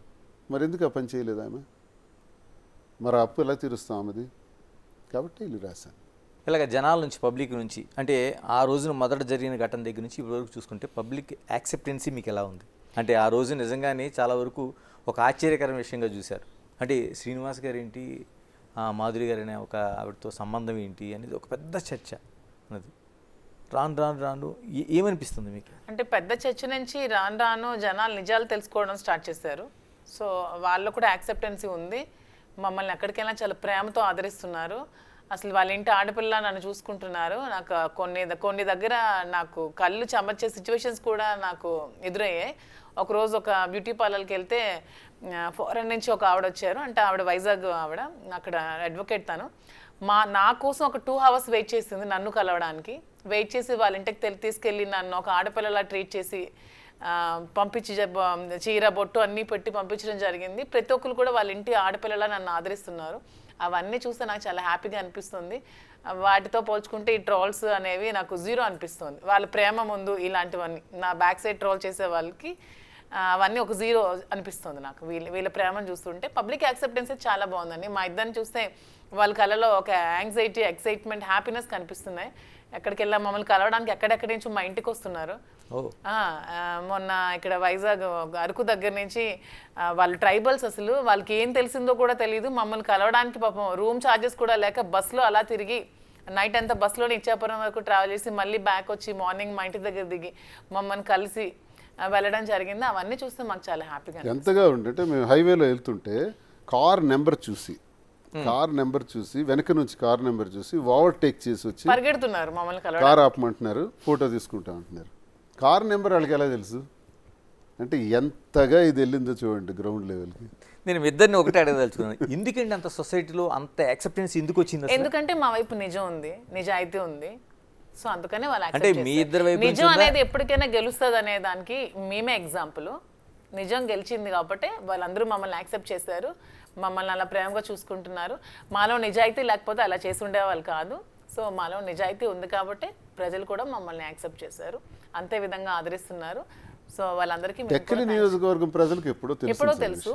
మా ఈ నియోజకవర్గ రెండు రాష్ట్రాలకి ప్రజలందరికీ ఇప్పుడు తెలుస్తుంది. ఇది బయట మీకు తెలియటం లేట్ కానీ మా స్థానిక ప్రజలందరికీ తెలుసు. ఓకే. వాళ్ళు ఇది పట్టించుకోరు. ఇది మాకు ఎప్పుడో తెలిసిన గొడవే కదా అంటారు. అండ్ ఆంధ్రయే కాదు, తెలంగాణ నుంచి అయితే ఇంకా ఆదరిస్తున్నారు. తెలంగాణ ప్రజలు అయితే అసలు ఎంతో మంది నాకు ఇటువైపు ఎక్కువ. కాల్స్ చేసి మాట్లాడి నన్ను కలుస్తున్నారంటే హైదరాబాద్ నుంచి. అంటే ఇంటర్నల్ గా అందరూ ఇలాగే సఫర్ అవుతున్నారేమో. మేబీ అయి ఉండొచ్చు. నాకైతే చాలా హ్యాపీగా ఉంది. లేదు, నాకు అది ఇంతమంది కనపడుతుంది. అభిమానాలను పొందినందుకు. చాలా మంది కాన్స్టెంట్ గారు ఇంతమంది నుంచి నాకు యాక్సెప్టెన్స్ చాలా మంది అన్నారు, బ్రదర్ మీరు బాగా క్లారిటీ ఇచ్చేసి సెట్ అయిపోయారు, మరి మా పరిస్థితి ఏంటి అని అంటారు.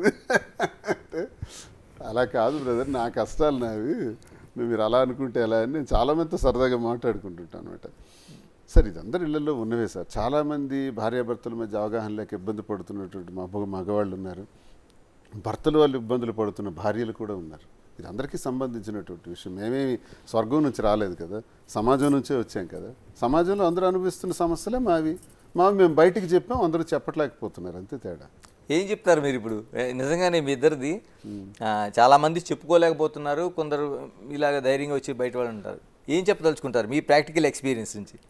సార్ నేనేంటంటే భార్యాభర్తలైన తర్వాత ఒక వివాహం చేసుకున్న తర్వాత ఎన్ని ఇబ్బందులు వచ్చినా ఆఖరి వరకు మనస్పర్ధలు లేకుండా, ఈగోస్ లేకుండా, ఈర్ష్య అసూయ ద్వేషాలు లేకుండా కలిసి ఉండడం ధర్మం సార్. అది మన ధర్మం, అది మన సిద్ధాంతం చెప్తుంది. ఇలా జరగకూడదు ఎవరికి కూడా. ఇది కరెక్ట్ అని నేను దీనికి సపోర్ట్గా ఎవరైనా నా దగ్గరికి ఇదే పరిస్థితుల్లో వస్తే మీరు కలిసి ఉండండి అని చెప్తా. పరిస్థితులు, ప్రభావాలు, దాన్ని ఎదుర్కొనే శక్తి కూడా ఉండాలి. చాలా కష్టంతో కూడుకున్నవి ఇవన్నీ. ఒక మహిళగా తను సమాజంలో ఎదుర్కోవాల్సిన పరిస్థితులు, ఒక మంచి గౌరవం ఉన్నటువంటి స్థాయిలో ఉండి నేను ఎదుర్కోవాల్సిన, ఒక ఎమ్మెల్సీ ఇలా చేస్తాడా, వాడు ఎమ్మెల్సీ అయినా, ఈ ప్రజాప్రతినిధిని అని చాలా దుర్మార్గంగా మాట్లాడే వాళ్ళు ఉంటారు. నా కష్టాలు నాకు తెలుస్తాయి, వాళ్ళకేం తెలుస్తాయి. కాబట్టి ఇలా జరగకూడదని నేను అంటాను. కానీ మాకు తప్పని పరిస్థితుల్లో మేము చేసాం. అందరూ కూడా సంతోషంగా ఉండాలని కోరుకుంటాం. వివాహ జీవితం ఎలా అనుకుంటూ పోతే మరి వైవాహిక జీవితం ఎందుకు? సో ఇబ్బందులు ఉన్నాయి. భార్యాభర్తలు ఒక దగ్గర మాట్లాడుకోవాలి, 4 walls మధ్య మాట్లాడుకోవాలి, సెటిల్ చేసుకోవాలి. భార్యాభర్తల మధ్య ఈగోస్ ఉండకూడదు. ఇవే ప్రధాన కారణం. భార్యాభర్తల మధ్య కొన్ని దగ్గరలో నేను అనుకుంటున్నాను పెద్దవాళ్ళు కూడా ఇన్వాల్వ్మెంట్ నాశనం చేస్తుంది. ఓకే. అబ్బాయి తరఫునవని అమ్మాయి తరఫునవని వాళ్ళని విడిచిపెట్టాలి. ప్రతిదానికి వీళ్ళు ఇన్వాల్వ్ అయిపోయి వీళ్ళకి రాంగ్ డైరెక్షన్స్ ఇచ్చేయటం వల్ల ఈ భార్యాభర్తల సంబంధాలు కూడా దెబ్బతింటున్నాయి చాలా వరకు. ఇది కూడా నేను అబ్జర్వ్ చేస్తున్నాను చాలా వరకు. మా నాన్న చెప్పాడు కాబట్టి నువ్వు ఈ రకంగా చెయ్యాలని భార్య అంటుంది భర్తతో. మా నాన్న చెప్పాడు కాబట్టి నువ్వు ఈ పని చేయటానికి వీలు లేదు అంటుంది. మీ నాన్న ఎవరు? మా అమ్మ చెప్పింది కాబట్టి నువ్వు ఇలాగే ఉండాలి, నువ్వు ఇలా ఉండకూడదు అని అంటాడు భర్త. మీ అమ్మ ఎవరు? పెళ్లి చేసిన వరకు, చదివించే వరకు, పెద్దవాళ్ళు చేసిన వరకు, వాళ్ళు భార్యాభర్తలు అయిన తర్వాత పెళ్లి చేసిన తర్వాత వాళ్ళకి ప్రైవసీ ఇవ్వాలి, వాళ్ళ ఆలోచనలకు అవకాశం ఇవ్వాలి. మనం కూడా ఆలోచించాలి. రేపు నాకు పిల్లలు ఉన్నారు, ఈమెకి ఉన్నారు. మేము వాళ్ళ జీవితాల్లో ఇన్వాల్వ్ అయిపోయి మేము డెసిషన్స్ ఇచ్చేస్తే చదివించడం వరకు, వాళ్ళకు ఒక ప్లాట్ఫామ్ వైపు తీసుకురావటం వరకే మన బాధ్యత. జీవరాశులు ఏం చెప్తున్నాయి, జంతువులు ఏం చెప్తున్నాయి, ఏ జీవరాశి చూసుకున్నా సరే, ఒక పక్షి అయినా సరే పిల్లల్ని పొదిగి ఎక్కడెక్కడి నుంచి ఆహారాన్ని తెచ్చి ఆ పిల్లకు నోట్లో వేస్తుంది. కొంత సమయం వచ్చిన తర్వాత తనే పొడిచి పంపించేస్తుంది, ఎగరటం నేర్చుకో అని. ఇంకా పక్షి వేరేగా బతుకుతుంది. ఈ సాంప్రదాయం మనుషులు తగ్గిపోతుంది రాను రాను. మనిషి అందుకే ఈ వివాహ వ్యవస్థలు నాశనం అయిపోవటానికి, గొడవలు పట్టడానికి ఇందులో చుట్టాలు, బంధువులు, స్నేహితులు, పడని వాళ్ళు అందరూ ఎంటర్ అవుతారు. ఎంటర్ అయ్యి చెరో వైపు మాట్లాడి దీన్ని భగ్నం చేసేవాళ్ళు కొంతమంది, స్పాయిల్ సమాజంలో ఎలా అంటే వాళ్ళు బాగున్నారంటే వాళ్ళ గురించి ఎవరు ఆలోచించారు సార్. ఏదో రప్చర్ అవుతుందంటేనే మాట్లాడతారు సార్. అదొక అవసరం, అదొక సరదా, అదొక ఎంటర్టైన్మెంట్. మా జీవితం కూడా ఎంటర్టైన్మెంట్ చాలామందికి. రాజకీయ జీవితం ఏంటి అసలు? రాజకీయ భవిష్యత్తు ఇప్పటి వరకు ఓకే నడిచింది, ఇప్పుడు రాష్ట్రంలో ప్రభుత్వం మారింది, మళ్ళీ అదే ఫైట్ ఏంటి? దువ్వాడ శ్రీనివాస్ రాజకీయ భవిష్యత్తు ఏంటి? నేను ఎప్పుడు ఏదో ఒక ఉన్నతమైన పదవులు చేసేయాలి, ఆ పదవుల కోసం బ్రతకాలని నేను రాలేదు సార్. నేను ప్రజల పక్షాన పనిచేయాలని నిర్ణయం కోసం వచ్చాను. నా 25 సంవత్సరాల జీవితంలో 18 నుంచి 19 సంవత్సరాలు అపోజిషన్. అది అపోజిషన్ జీవితం అనిపించినవండి. అధికారాలు కావాలి, పదవులు కావాలనుకుంటే అధికార పార్టీల్లోనే ఉంటాను, రోజుకో పార్టీ మార్చేసి. కానీ నేను ప్రతిపక్షం, ప్రజల పక్షాన ఉండటమే నిర్ణయంగా తీసుకున్నాను. జగన్మోహన్ రెడ్డి గారి దయ వల్ల ఎమ్మెల్సీ అయ్యాను, పోటీ చేయగలిగాను, ఎమ్మెల్యేగా, ఎంపీగా. సరే తక్కువ ఓట్లతో ఎంపీగా 3000తో పోయాను, ఒకసారి ఎమ్మెల్యేగా కూడా 3800 ఓట్లతో పోయాను. ఇవన్నీ గతసారి జరిగినా సార్ మళ్ళీ నన్ను ప్రోత్సహించేశారు. ఒకటి నిర్ణయించుకున్నాం, ప్రతిపక్షంలో ఉన్నాం కాబట్టి ప్రజల గొంతై గట్టిగా మాట్లాడాలి, జగనన్న ఆశయాల్ని జనంలోకి తీసుకెళ్ళాలి. జగనన్న ముఖ్యమంత్రి అవ్వకపోవటం వల్ల రెండోసారి అమ్మఒడి, రైతు భరోసా, చేయూత, జగనన్న విద్యాదీవెన, జగనన్న వసతి దీవెన, ఆరోగ్యశ్రీ, వైఎస్ఆర్ ఆరోగ్య ఆసరా, నాయబ్రాహ్మలు, ఆటో రిక్షాలు, రజకులు, ఇలా ఎంతమందికి ఎన్ని పథకాలు. ప్రతి ఒక్కరికి రూపాయి లంచం లేకుండా వాలంటీర్ ద్వారా, సచివాలయ వ్యవస్థ ద్వారా ప్రతి ఇంటికి చేరటం వల్ల ఎంత అద్భుతమైన జీవితాన్ని అనుభవించారు ప్రజలు.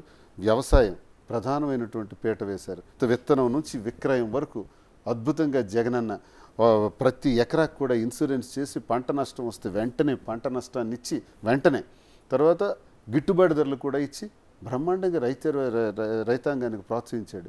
ఇక విద్య, చెడిపోయిన సర్వనాశనం అయిపోయిన స్కూల్స్ అన్నీ కూడా నాడు నేడు ద్వారా బ్రహ్మాండంగా తీర్చిదిద్ది పిల్లలందరికీ యూనిఫారాలు ఇచ్చి, గోరుముద్దు ఇచ్చి, స్కూల్ బ్యాగ్స్ ఇచ్చి, బెల్ట్ ఇచ్చి, టై ఇచ్చి, షూ ఇచ్చి, సాక్స్ ఇచ్చి, నోట్ బుక్స్ ఇచ్చి, వర్క్ బుక్స్ ఇచ్చి, ఎన్ని రకాలుగా పిల్లల్ని తన పిల్లల్లా చూసుకొని ఒక బిడ్డ స్టూడెంట్ షూ ఎలా ఉందని చెక్ చేసే ముఖ్యమంత్రి భారతదేశంలో ఉన్నాడు సార్.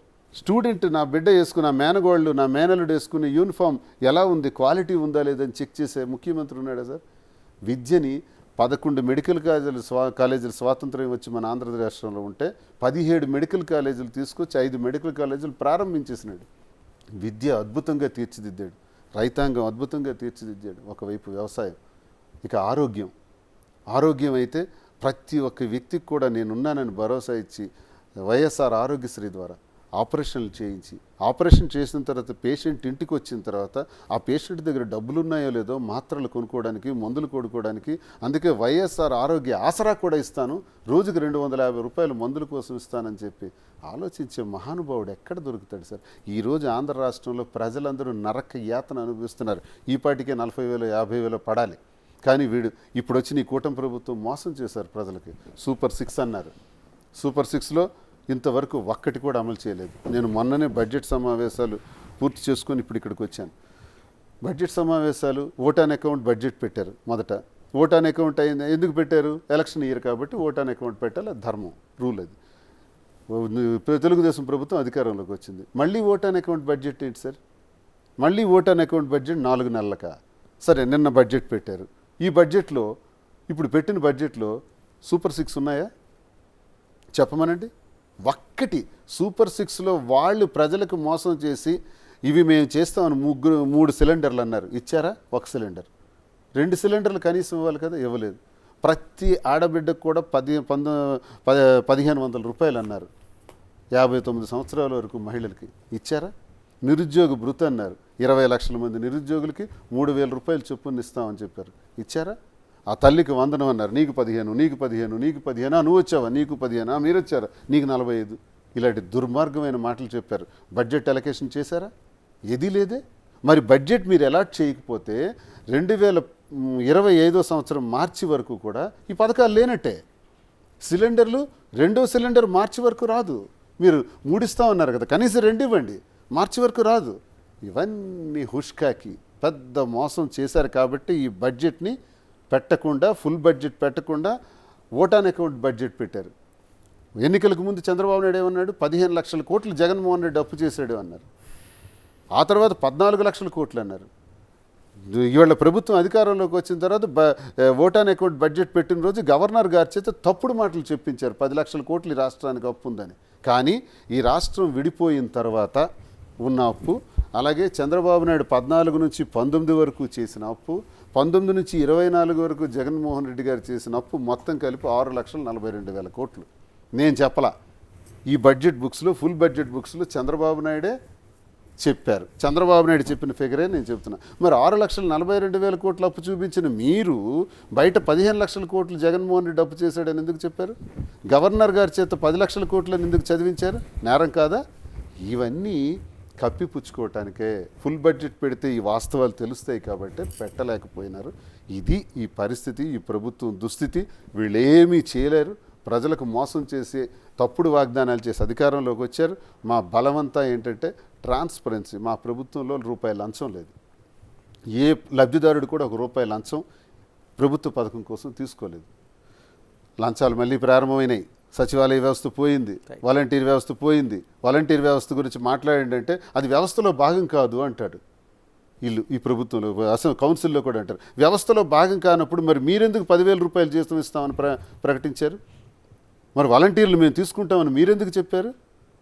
అంత మోసం చేసి ఈరోజు వచ్చి మళ్ళీ ప్రజలు ఎంఆర్ఓ ఆఫీసులు, ఎంపీడీఓ ఆఫీసుల చుట్టూ ఎండనక వాననక పడిగాపులు కాసి లంచాలు ఇచ్చుకునే దౌర్భాగ్య స్థితి మళ్ళీ వచ్చేసింది. అది జగనన్న లేని లోపం. జనం గుర్తించారు. 27లో ఎన్నికలు జరుగుతాయా, 29లో జరుగుతాయో తెలియదు. ఎన్నికలు జరిగిన మరుక్షణం జగనన్నే అఖండ మెజార్టీతో గెలుస్తాడు. అంతవరకు మేము కష్టపడి పనిచేయటం, అన్న ఆశయాలను జనంలోకి తీసుకెళ్ళటం ఇదే మా ధ్యేయం. ఇలాగే పడగొట్టారు కదండి బ్రీత్లెస్ పొలిటికల్ స్పీచ్తోని, అవునా? కాదు, మీరు అబ్జర్వ్ చేస్తే నాన్ స్టాప్గా అంటే గతంలో జరిగిన పథకాల దగ్గర నుంచి, ఇక్కడ ఉండే వైఫల్యాల దగ్గర నుంచి, బడ్జెట్ దగ్గర నుంచి మొత్తం అన్ని సింగిల్ లైన్లో చెప్పేశారు. ఇలాగే పడిపోయారు. మీరు వచ్చింది దువ్వాడ శ్రీని గారితో ఈ ప్రయాణం జరుగుతుందనో, ఇంత విచ్ఛిన్నం జరుగుతుందనో, లేకపోతే ఇంత వీధిలో సోషల్ మీడియాతో టార్గెట్ అవుతారనో రాలేదు. పాలిటిక్స్ కోసం వచ్చారు. మీ పొలిటికల్ లైఫ్ ఏంటి? నేను కూడా అంతేనండి. ఇప్పుడు సార్ చెప్పినట్టు జగన్మోహన్ రెడ్డి గారి అభిమానంతోనే పాలిటిక్స్లో పనిచేద్దామని వచ్చాను. సో అదే అభిమానంతో ఇప్పుడు పనిచేస్తూనే ఉంటాను అంతే. ఇవి ట్రోల్స్ జరిగాయని, ఎవరో ఏదో అన్నారని వెనక్కి తీసుకునేది లేదు. ఏ ఉద్దేశంతో వచ్చానో ఆ ఉద్దేశంతోనే నా పని చేసుకుంటూ పోతాను. కంప్లీట్గా నన్ను నమ్ముకున్న ప్రజలు మా దగ్గరికి చాలామంది వస్తూ ఉంటారు. వాళ్ళకి సపోర్ట్గా ఉంటేనే ఫైట్ చేసి మళ్ళీ మా ప్రభుత్వం ఖచ్చితంగా వస్తుంది అని మేము ఆశిస్తున్నాం అంతే. పోటీ చేస్తారా? పోటీ శ్రీనివాస్ గారు ఎప్పటికీ పోటీ చేయాలి. టెక్కల్లో శ్రీనివాస్ గారికి మేము సపోర్ట్ చేయాలి. పోటీ చేసే ఆలోచనలు అలాంటివి ఏమీ లేవు. వాణి ఒక్కరోజు అలా అనుకుని ఉంటే, శ్రీనే ఎమ్మెల్యే అవ్వాలని అనుకుంటే నేను గెలిచి ఉండేవాడిని. 4,000 కదా తేడా, 3,000 కదా తేడా. ఇంట్లోనే పోరు. ఎప్పుడు కూడా ఆమె వల్ల అతను ఓడిపోయాడు. ఇప్పుడు ఈ అమ్మాయి ఏమంటుంది? శ్రీనివాస్ ఎమ్మెల్యే కావాలి అంటుంది. ఎవరవుతారో తలరాత అదృష్టం. అది వేరే పార్టీ ఇస్తానంటే శ్రీనివాస్ గారిని మించిన నాయకు టెక్కల్లో ఎవరు లేరండి. ఇవన్నీ ఒత్తి వెనుకున్నాడు కదా శ్రీనివాస్ గారు. ఇంకా రాజకీయాల్లో ఇంకా జస్ట్ నేను ఏబిసిడీలు నేర్చుకుంటున్నాను. అతను ఆల్రెడీ రాజకీయాల్లో అన్నీ నేర్చుకుని లాస్ట్ స్టేజ్లో ఉన్నారు. అతనే అర్హులు. మేము అతని వెనక ఇంకా నేర్చుకోవాల్సింది ఉంది. మేము పోటీ చేసే టైం ఇంకా చాలా ఉంది. ఇంకా రాజకీయ భవిష్యత్తు ఇంకా 30sలో ఉన్నాను. ఇంకా చాలా టైం ఉంది. ఇంకా శ్రీనివాస్ గారి దగ్గర మేము చాలా నేర్చుకోవాలి. రాజకీయంగా నేర్చుకొని మేము ఎదగాలి. ఖచ్చితంగా ఒక 20 years తర్వాత ఖచ్చితంగా అప్పుడు పోటీ చేస్తాను. అంతవరకు మా శ్రీనివాస్ గారు ఎప్పుడు క్యాండిడేట్ ఎక్కల్లో శ్రీనివాస్ గారు మాత్రమే. ఈసారి ఖచ్చితంగా శ్రీనివాస్ గారు గెలుస్తారు కూడా. ఎలా అంటే మిగతా ప్రజల యాక్సెప్టెన్సీ కావచ్చు, లేకపోతే మీడియా యాక్సెప్టెన్సీ కావచ్చు, ఇవన్నీ సొసైటీ వదిలేండి. నియోజకవర్గంలో ప్రజలు కావచ్చు, రాజకీయ నాయకులు కావచ్చు, వీళ్ళ యాక్సెప్టెన్సీ ఎలా ఉండబోతుంది అనుకుంటున్నారు? ఇప్పుడు అచ్చెన్నాయుడు నా మీద పోటీ చేసే ముందు ఏమని చెప్పాడంటే 70,000కి తగ్గకుండా నాకు మెజారిటీ వస్తుంది, రాష్ట్రంలో హైయెస్ట్ మెజారిటీ నాదే కాబోతుంది అన్నాడు ఎన్నికలకు ముందు. ఇప్పుడు ఎంత వచ్చిందో తెలుసా సార్? మా జిల్లాలోనే 56,000, 45,000తో చాలా నియోజకవర్గాల్లో గెలిచాయి కూటమి ప్రభుత్వం నుంచి పోటీ చేసిన వాళ్ళు. బట్ టెక్కల్లో 33,000తో గెలిచాడు అచ్చెన్నాయుడు. నాకు 73,000 ఓట్లు వచ్చాయి. అంటే టెక్కల్లో మరి నిజంగా ఇంత వేవ్లో కూడా ఎందుకు అచ్చెన్నాయుడికి 70,000 దాటి రాలేదు? ఎన్నికలకు ముందు నువ్వు చెప్పిన 70,000 ఏమైంది? ఏం 30,000కి పడిపోయినావు? అంటే ప్రజలు ఎవరి పక్షాన ఉన్నారు? నిజమైన గెలుపు నాది. ఇంత వేవ్లో కూడా నువ్వు 30,000కి పడిపోయావంటే నువ్వు ఓడిపోయినట్టే. ఎవరెవరైతే ఈ రాష్ట్రంలో 20,000, 25,000, 30,000తో ఓడిపోయారో వాళ్ళందరిది టైట్ ఫైట్ సార్. ఎవరైతే 40,000, 45,000, 50,000తో గెలిచారో వాళ్ళందరూ రియల్గా గెలవాల్సిన వాళ్ళు. వేవ్ నడిచింది మొన్న. అండ్ వేవ్తో పాటు అండి అన్ని నియోజకవర్గాలు వేరు. టెక్కల్లో ఒకే పార్టీలో అంటే ఒక 3 డిఫరెంట్ యాంగిల్స్లో అతనికి దెబ్బతీయాలని చూసే వాళ్ళు చాలా ఎక్కువ మంది ఉన్నారండి. అందులో కూడా పైకి వచ్చే నాయకుడు ఎవరైనా ఉన్నారంటే దువ్వాడ శ్రీనివాస్ గారు మాత్రమే. అతని పార్టీలోనే ఉంటే దెబ్బ కొట్టాలని చూసిన వాళ్ళు చాలా మంది ఉన్నారు, సేమ్ కమ్యూనిటీలో దెబ్బ కొట్టాలని చూసే వాళ్ళు చాలా మంది ఉన్నారు. వెన్ కంపేర్ టు అచ్చెన్నాయుడికి ఏంటంటే అక్కడ సపోర్ట్ వాళ్ళందరూ వాళ్ళ బ్రదర్స్ వాళ్ళు సపోర్ట్ చేస్తూ ఉన్నా ఇక్కడికి యాంటీగా చేసినా సరే నిలబడుతూ నిలదొక్కుంటూ ముందుకు వస్తున్నారంటే అది ఒక్క దువ్వాడ శ్రీనివాస్ గారికి మాత్రమే సాధ్యం. అందుకే చెప్తున్నాం మేమంతా ఎప్పటికీ మా నియోజకవర్గ ప్రజలు కూడా అదే చెప్తారు, తెక్కలకి క్యాండిడేట్ సరైన వాళ్ళు ఎవరంటే అది దువ్వాడ శ్రీనివాస్ గారు మాత్రమే. ప్రజలకు ఎప్పుడు రుణపడి ఉన్నాను అంతే. ఇలా మరి ఇన్ని కేసులు పెడుతున్నారు కదా, కేసులు పెడుతున్నారు, రేపు పొద్దున వాటిలో ఏదైనా శిక్ష పడవచ్చు. మరి ఇలాంటి పరిస్థితులు వస్తే కేసులు వాళ్ళు పెడతారండి, న్యాయస్థానాలు అంటూ ఉంటాయి కదండి, న్యాయం చెప్పేవి న్యాయస్థానాలు ఉంటాయి, న్యాయస్థానాల మీద మాకు గౌరవం ఉంది. కేసులు ఏముంది, ఏ పార్టీలో వాళ్ళు ఉంటే ఏవో తప్పుడు కేసులు బనాయిస్తున్నారు. ఇప్పుడు శ్రీనివాస్ గారి మీద మొన్న కేసులు పెట్టారు, అప్పుడు ఎందుకు శ్రీనివాస్ గారు మాట్లాడాల్సి వచ్చింది? పవన్ కళ్యాణ్ గారు చెప్పు చూపిస్తే కదా శ్రీనివాస్ గారు రియాక్ట్ అయ్యి మాట్లాడారు, శ్రీనివాస్ గారు ఊరికే మాట్లాడలేదు కదా. సో మరి అది తీసుకొచ్చి మీరు ఇప్పుడు 2 years బ్యాక్ తర్వాత మీరు పెడుతున్నారే కేసులు, మరి మీరు మాట్లాడే వాటికి మరి ఎందుకు కేసులు పెట్టట్లేదని మేము అడుగుతున్నాం. కాదు, మీరు సచివాలయంలో ఎంటర్ అయినట్టున్నారు కదా. అదే అంటున్నాను, మా కోసమనే కదా, మా వైసీపీ కార్యకర్తల తరపున నేను అడుగుతున్నానండి. ఇప్పుడు మీరు మీ మీద సోషల్ మీడియాలో ట్రోల్ చేశారని చెప్పి మిమ్మల్ని మీరు రక్షించుకోవడానికి అని చెప్పి మీరు కేసులు పెడుతున్నారు. మరి మా మీద, మా వైసీపీ కార్యకర్తల మీద, మా మీద మీరు చాలా ట్రోల్స్ చేశారు, చాలా సోషల్ మీడియాలో మీరు వ్యక్తిగతంగా చాలా కించపరుస్తూ మాట్లాడారు. మరి వాటికి ఎవరండి కేసులు పడతారని అడుగుతున్నాం మేము. మీరు కేసులు పట్టడానికి రెడీ అయితే మా మీద, మీరు వ్యక్తిత్వ హననం చేసిన వాళ్ళ మీద కూడా కేసులు పట్టండి, అప్పుడు సరిపోతుంది. అందుకే కక్షపూరితమైన రాజకీయాలు చేయకండి అని చెప్తాను. మీరు పెట్టిన దానికి కేసు నమోదు చేశారండి? ఇంతవరకు ఏం నమోదు చేయలేదే అడుగుతున్నాను. మరి ఇంత అమ్మాయిగా, ఆడపిల్లగా ఎంత వేదన అనుభవిస్తూ మీకు ఎవిడెన్సెస్ తో సహా ఇచ్చానే, నన్ను ఎంత ఏడిపిస్తున్నారు, నాకు ఆత్మహత్య ప్రేరేపించే విధంగా ఉన్నాయి. ఇప్పుడు నేను చచ్చిపోతే ఎవరండి రెస్పాన్సిబిలిటీ? అంతా నన్ను ప్రేరేపించే విధంగా ఉన్నాయా? మరి మీరు ఎందుకు యాక్షన్ తీసుకోవట్లేదు? ఎప్పుడో 2 సంవత్సరాల క్రితం అంట పవన్ కళ్యాణ్ మీద దువ్వాడ శ్రీనివాస్ గారు మాట్లాడారని ఎంత కేసు పెట్టి అరెస్ట్లు అవి అని చెప్పారు. మరి ఇప్పుడే కదా రీసెంట్గా నా మీద ఇంత మాట్లాడుతున్నారు, నేను ఎవిడెన్స్ సహా ఇచ్చాను, మరి ఎందుకు మాట్లాడట్లేదు? నేననే కాదు, చాలా మంది ఇదే ఫేస్ చేస్తున్నారు మా వైసీపీ కార్యకర్తలు. అందరూ చాలా ధైర్యంగా ఉండమని నేను చెప్పడానికి. మహిళలకి ఏదైనా అన్యాయంగా చేసి ఎవరైనా తప్పుడు విధంగా ప్రచారం చేస్తే వాళ్ళ తాట తీస్తానని కౌన్సిల్లో అనౌన్స్ చేశారు హోమ్ మినిస్టర్. మరి దీనిపై కేసు కట్టి నిబద్ధతను మీరు చూపించండి అని అడుగుతున్నాం మేము. పైగా ఇంకో విషయం, ఇప్పుడు రామ్ గోపాల్ అదే ఆర్జీవి గారు చాలా వ్యాలిడ్ ఒక మాట అన్నారు, నేను చెప్పు చూపించాను. ఎందుకు? పవన్ కళ్యాణ్ ఏమన్నారంటే, మంత్రులకి చెప్పిచ్చి కొడతాను, వైసీపీ నా కొడకల్లారా, నా చెయ్యికి అందిన దూరంలో దొరికితే మీకు కొట్టి పడేస్తాను, నీ బ్రతికెంత, నువ్వెంత, నీ బ్రతికెంత. సాక్షాత్ జగన్మోహన్ రెడ్డి గారిని ముఖ్యమంత్రిగా ఆయన ఆడిన మాటలు, జగన్ రెడ్డి అని అంటాం. ఈ మాటలు అనేటప్పుడు జగన్మోహన్ రెడ్డి అనుచరుడిగా, ఆయన మనిషిగా నాకు ఒళ్ళు కాలి బుర్ర వేడెక్కి నేను మాట అన్నాను. ఒక మాట, డిప్యూటీ సీఎం కాదు, నువ్వే కాదు చెప్పు చూపించడం, మాకు ఉన్నాయిరా చెప్పులని తీసి చూపించు. నువ్వంటేనే నేను అన్నా. ఒకవేళ నేను అలా అనటం వల్ల 18/11/2022 సంవత్సరం, 19/11/24 సంవత్సరం, అంటే 2 ఏళ్ళ తర్వాత ఎఫ్ఐఆర్ వేశారు. ఇది అప్పటి నేను అన్న మాటలకి. రామ్ గోపాల్ వర్మ గారు మంచి మాట అన్నారు, ఎఫ్ఐఆర్ వేయాలంటే కంప్లైంట్ ఎవరు ఇవ్వాలి?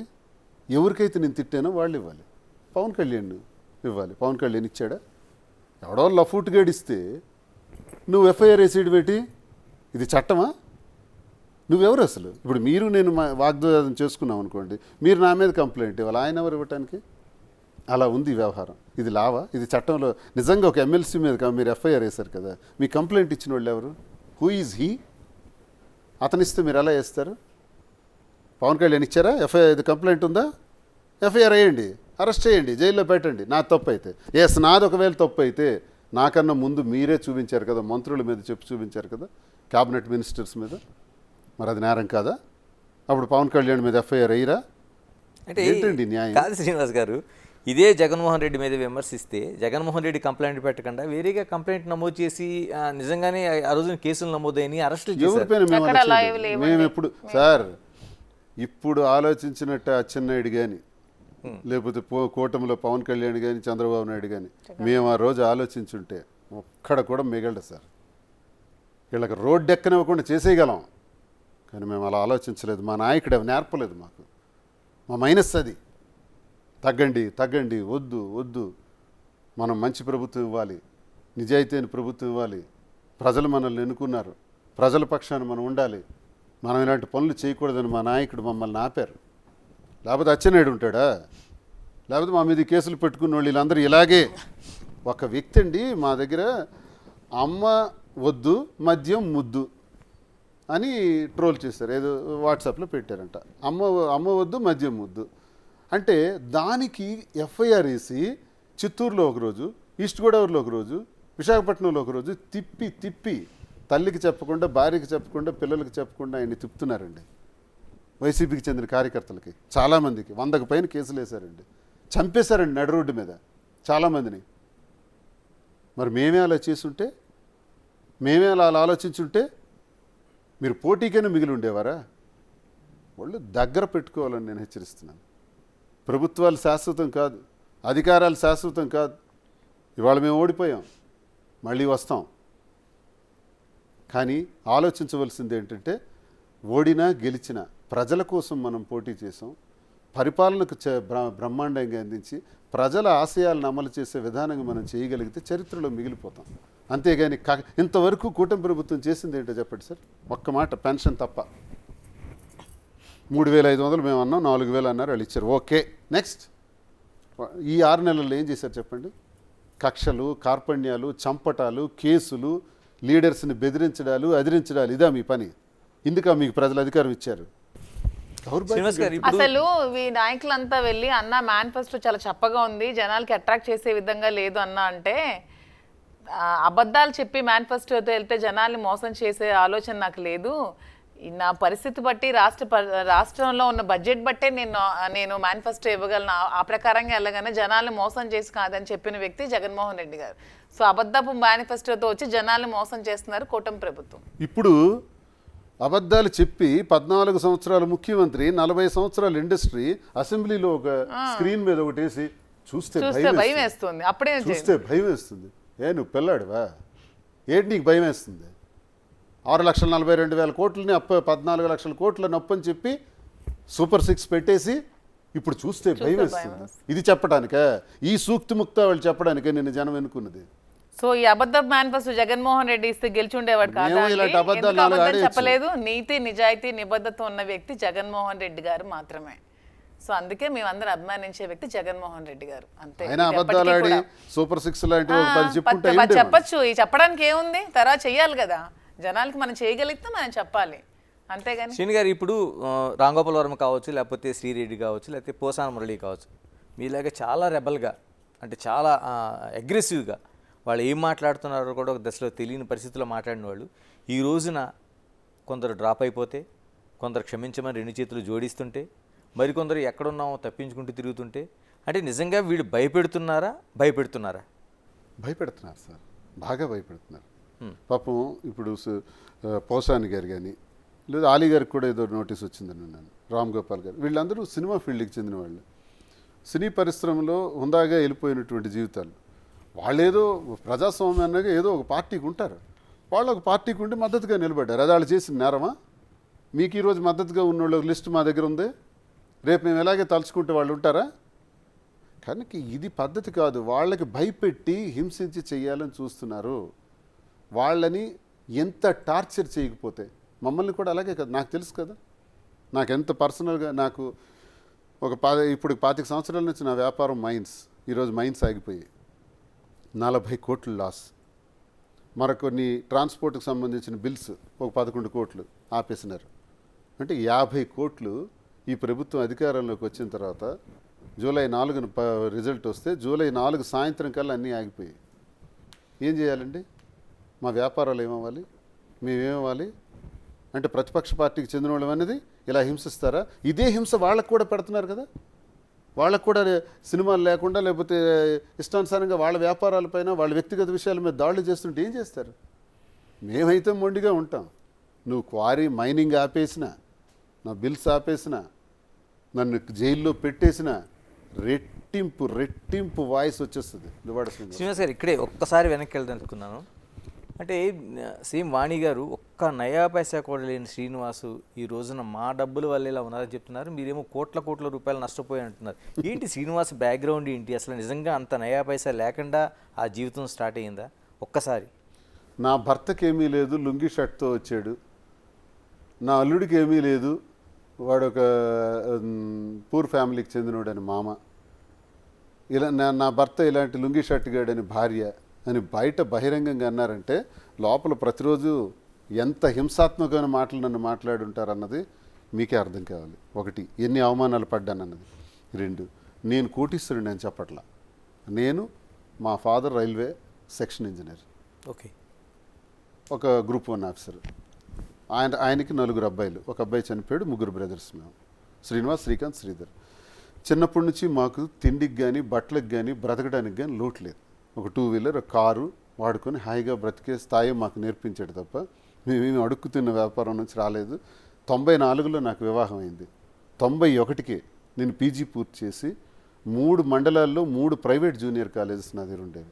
ఒక దగ్గర ట్యూటోరియల్స్ ఉండేది. నాది ఎంఏ ఇంగ్లీష్ లిటరేచర్, లా, ఇంగ్లీష్ గ్రామర్ చెప్పేవాడిని, ఇంగ్లీష్ చెప్పేవాడిని. నేను పెడుతూ నా సొంతంగా కాలేజీలు పెట్టాను. 650 మంది విద్యార్థులు. అది ఎప్పుడు 91, 92, 93. నా మ్యారేజ్ 94. లుంగి షర్ట్ ఎలా ఉంటుంది సార్ 650 మంది విద్యార్థులు ఉండే వ్యక్తికి? ఓకే, అది అయిపోయింది. పెళ్ళయింది. పెళ్ళయిన తర్వాత మైనింగ్స్లోకి ఎంటర్ అయ్యాను. కొన్నాళ్ళు కాలేజీలు నడిపించాను 99 వరకు. 2000లో మైన్స్లోకి ఎంటర్ అయ్యాను. ఎంటర్ అయిన తర్వాత వచ్చిందే తడుగు మొదటి మైనే నాకు వరల్డ్ క్లాస్ మైన్ దొరికింది ఒడిశాలో. ఆ మైన్ 10 years నడిపించాను. ఇప్పుడు కూడా బ్లూ మైన్స్, బ్లూ గ్రానైట్స్ నడిపిస్తున్నాను. ఇవన్నీ వ్యాపారాల్లో నేను సాధించినటువంటి ప్రగతి సార్. నా వల్లే, వాణి వల్లే నాకు ఇవన్నీ వచ్చాయి, ఈ రాజకీయ హోదా కూడా వచ్చింది, ఈ బట్టలు కూడా వచ్చాయి అని తను అంటుంటుంది. మరి వాణి వల్లే వస్తే మా ఇంట్లో 25 మంది ఉన్నారు నాలాంటి వాళ్ళే. వాళ్ళ అన్నదమ్ముల పిల్లలు, వాళ్ళ ఇంట్లో అక్క చెల్లెళ్ళు, ఈవెన్ రాఘవరావే, ఆయన ఎమ్మెల్యేవా ఎంపీవా మాజీ కృష్ణకుమారి అని ప్రతిసారి ఆవిడ ఇచ్చేస్తుంటారు స్టేట్మెంట్లు. ఒకసారి తెలుసుకో అమ్మ చరిత్ర. ఆయన ఎక్స్ ఎంపీపీలుగా ఇంతమందిని నేను చేశాను నా చేతులతో.